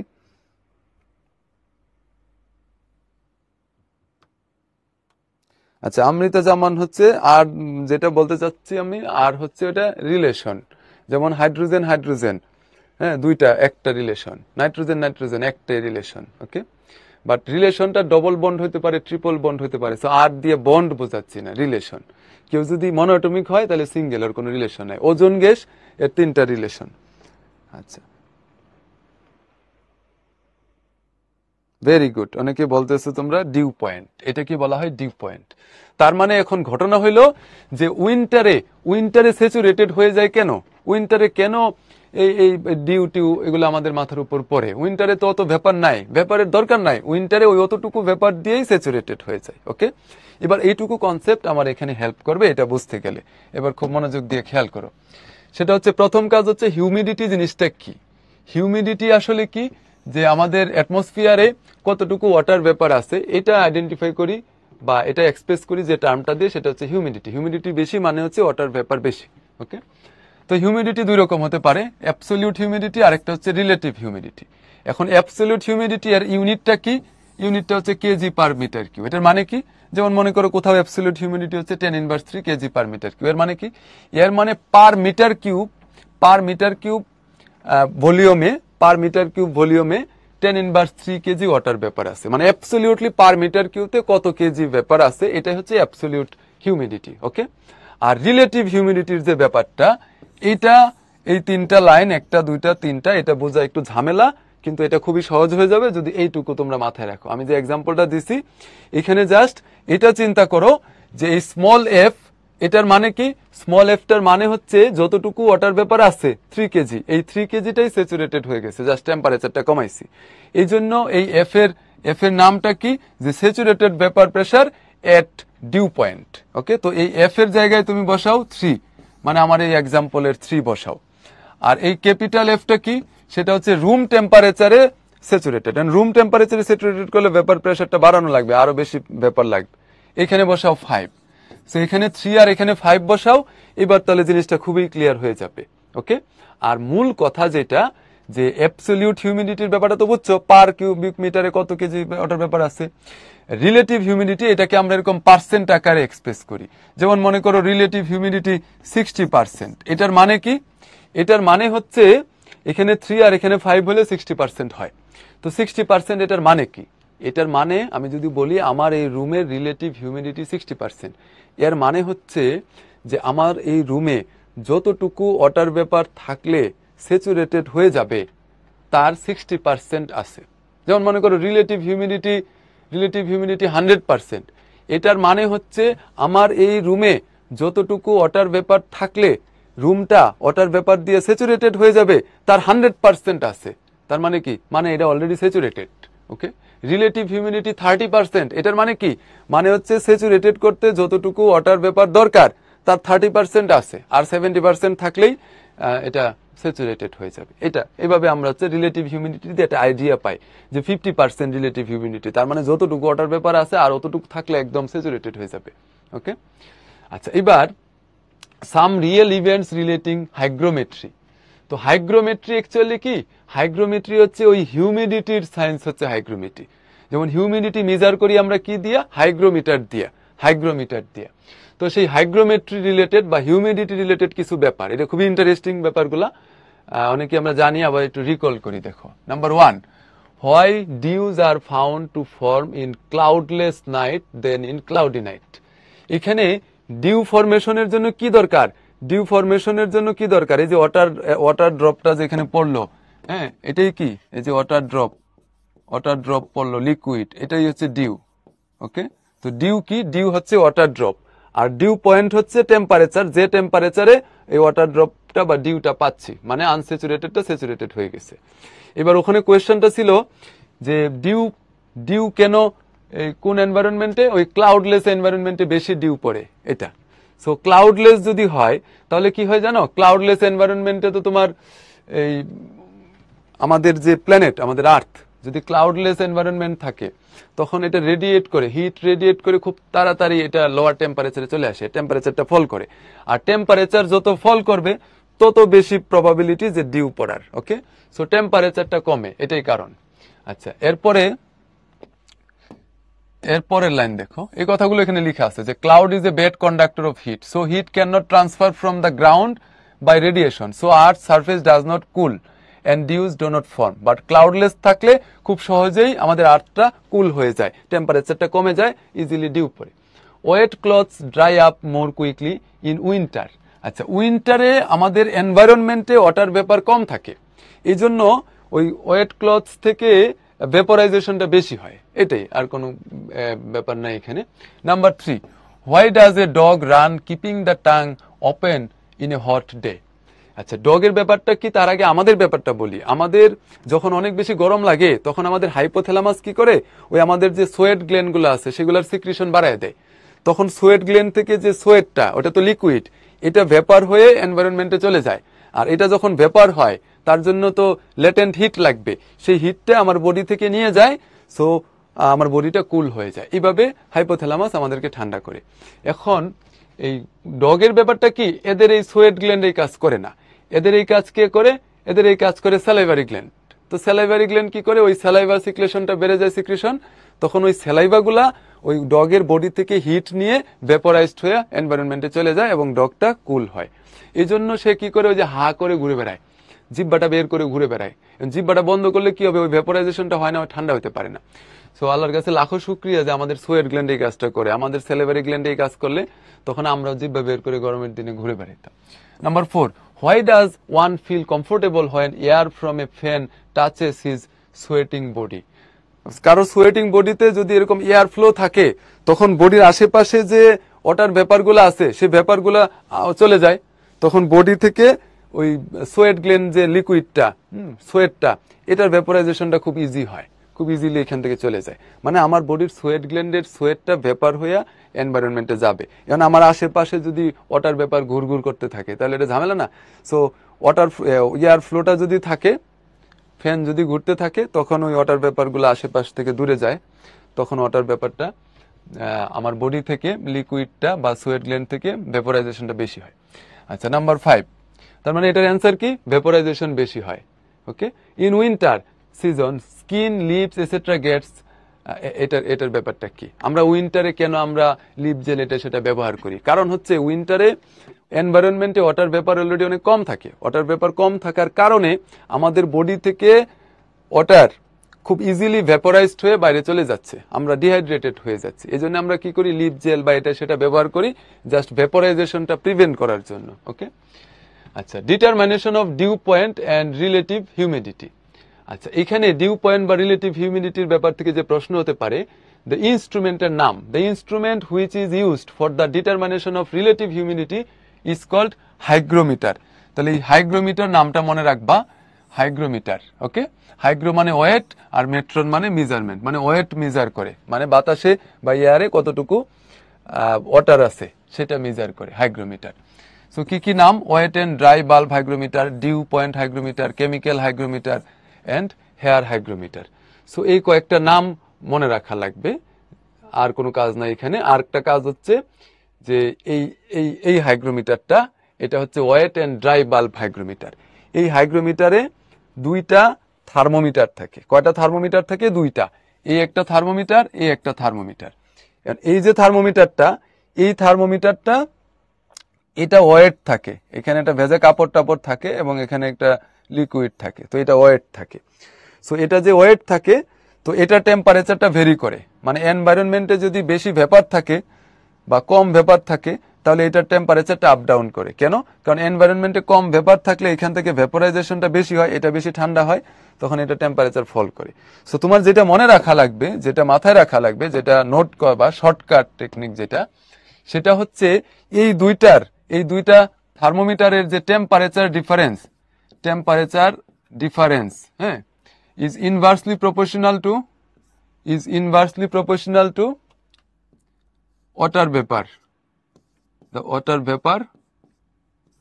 vapor in air, inversely proportional। এটা জাস্ট হচ্ছে শর্টকাট হিসেবে মনে রাখবা। এটার মানে কি? মনে করো তোমাকে দায়িত্ব দেয়া হলো যে ওয়েট এন্ড ড্রাই বাল্ব হাইগ্রোমিটারটা দেওয়া হলো, তুমি হচ্ছে ওয়েদার ফোরকাস্টের দায়িত্বে আসো। সো তো তুমি জাস্ট এটা মাথায় রাখবা। এটা মাথায় রাখলেই তুমি ওয়েদার ফোরকাস্ট করতে পারবা। কিভাবে? একটু খেয়াল করো। তোমাকে বললো যে এই দুইটা বাল্বের টেম্পারেচার ডিফারেন্সটা তুমি দেখলে হঠাৎ করে, দুইটা বাল্বের টেম্পারেচার ডিফারেন্সটা হঠাৎ করে দেখলা যে বেশি। সো টেম্পারেচার ডিফারেন্সটা যদি বেশি হয় তখন তুমি চিন্তা করবা কি, যে ওয়াটার ভেপার ইন এয়ার এটা কম, ইনভার্সলি প্রপোর্শনাল। ওকে, এটা কম, এই ডিসিশনে আসবা। এখন ওয়াটার ভেপার যদি এয়ারে কম থাকে তখন তুমি বলবা যে ওয়ারে এটার ভেপার কম, তার মানে হচ্ছে গিয়ে ওয়েদার কিরকম? এখন ড্রাই ওয়েদার। আপনারা সবাই লিপ জেল ওগুলা ইউজ করবেন। এবার তুমি দেখলা যে এই টেম্পারেচার ডিফারেন্সটা কম, আগে তো দেখছিলে বেশি, এবার দেখলা দুইটা টেম্পারেচার ডিফারেন্স কম, তখন তুমি কি বলবা? যে ওয়াটার ভেপারটা কিরকম হবে? বেশি। এখন ওয়াটার ভেপার বেশি মানে কি? হিউমিডিটি বেশি, তখন বলবা হিউমিডিটি বেশি, তখন তুমি রিলেটিভ হিউমিডিটি ক্যালকুলেট করে বলে দেবা এত %। ওকে, এবার তুমি যদি দেখো যে টেম্পারেচার ডিফারেন্সটা হঠাৎ করে না কমে, এটা হচ্ছে খুব স্লোলি কমতেছে, তার মানে কি? তার মানে ওয়াটার ভেপার খুব স্লোলি বাড়তেছে। তো ওয়াটার ভেপার খুব স্লোলি বাড়তেছে এনভায়রনমেন্টে, তার মানে কি? স্লোলি ওয়াটার ভেপার বাড়তেছে, তার মানে রেইন এর পসিবিলিটি আছে, এরকম একটা ওয়েদার ফোরকাস্ট দিয়ে দিবে। আর যদি এরকম দেখো টেম্পারেচার ডিফারেন্সটা হঠাৎ করে কমে গেছে, সাডেনলি ফল করছে টেম্পারেচার ডিফারেন্স, তার মানে ওয়াটার ভেপার সাডেনলি বেড়ে গেছে। ওয়াটার ভেপার হঠাৎ করে বেড়ে গেছে, এর মানে এটা বড় সড়ো কিছু হতে পারে, স্টর্ম বা এই টাইপের কিছু হতে পারে। তো এই কথাগুলোই খেয়াল করো। If the difference is less, মানে temperature difference. If the difference is less, air is wet. If the difference is large, air is dry, inversely proportional. If the difference continues to decrease very slowly, then there is a possibility of rain. But sudden decrease in temperature, এর মানে হচ্ছে sudden increase in water vapor. That means weather forecast এ বলা যেতে পারে যে possibility of storms. Okay? So এই হচ্ছে আমাদের আজকের এই লেকচার। আর এরপরে লাস্টে কিছু কোয়েশ্চেন রাখলাম বরাবরের মতো, এগুলো একটু প্র্যাকটিস করবা নিজে নিজে। আচ্ছা, বলতেছো যে অ্যাবসলিউট জিরো টেম্পারেচারে প্রেসার ইনফিনিট হবে কিনা? না, ওখানে সবই জিরো হবে।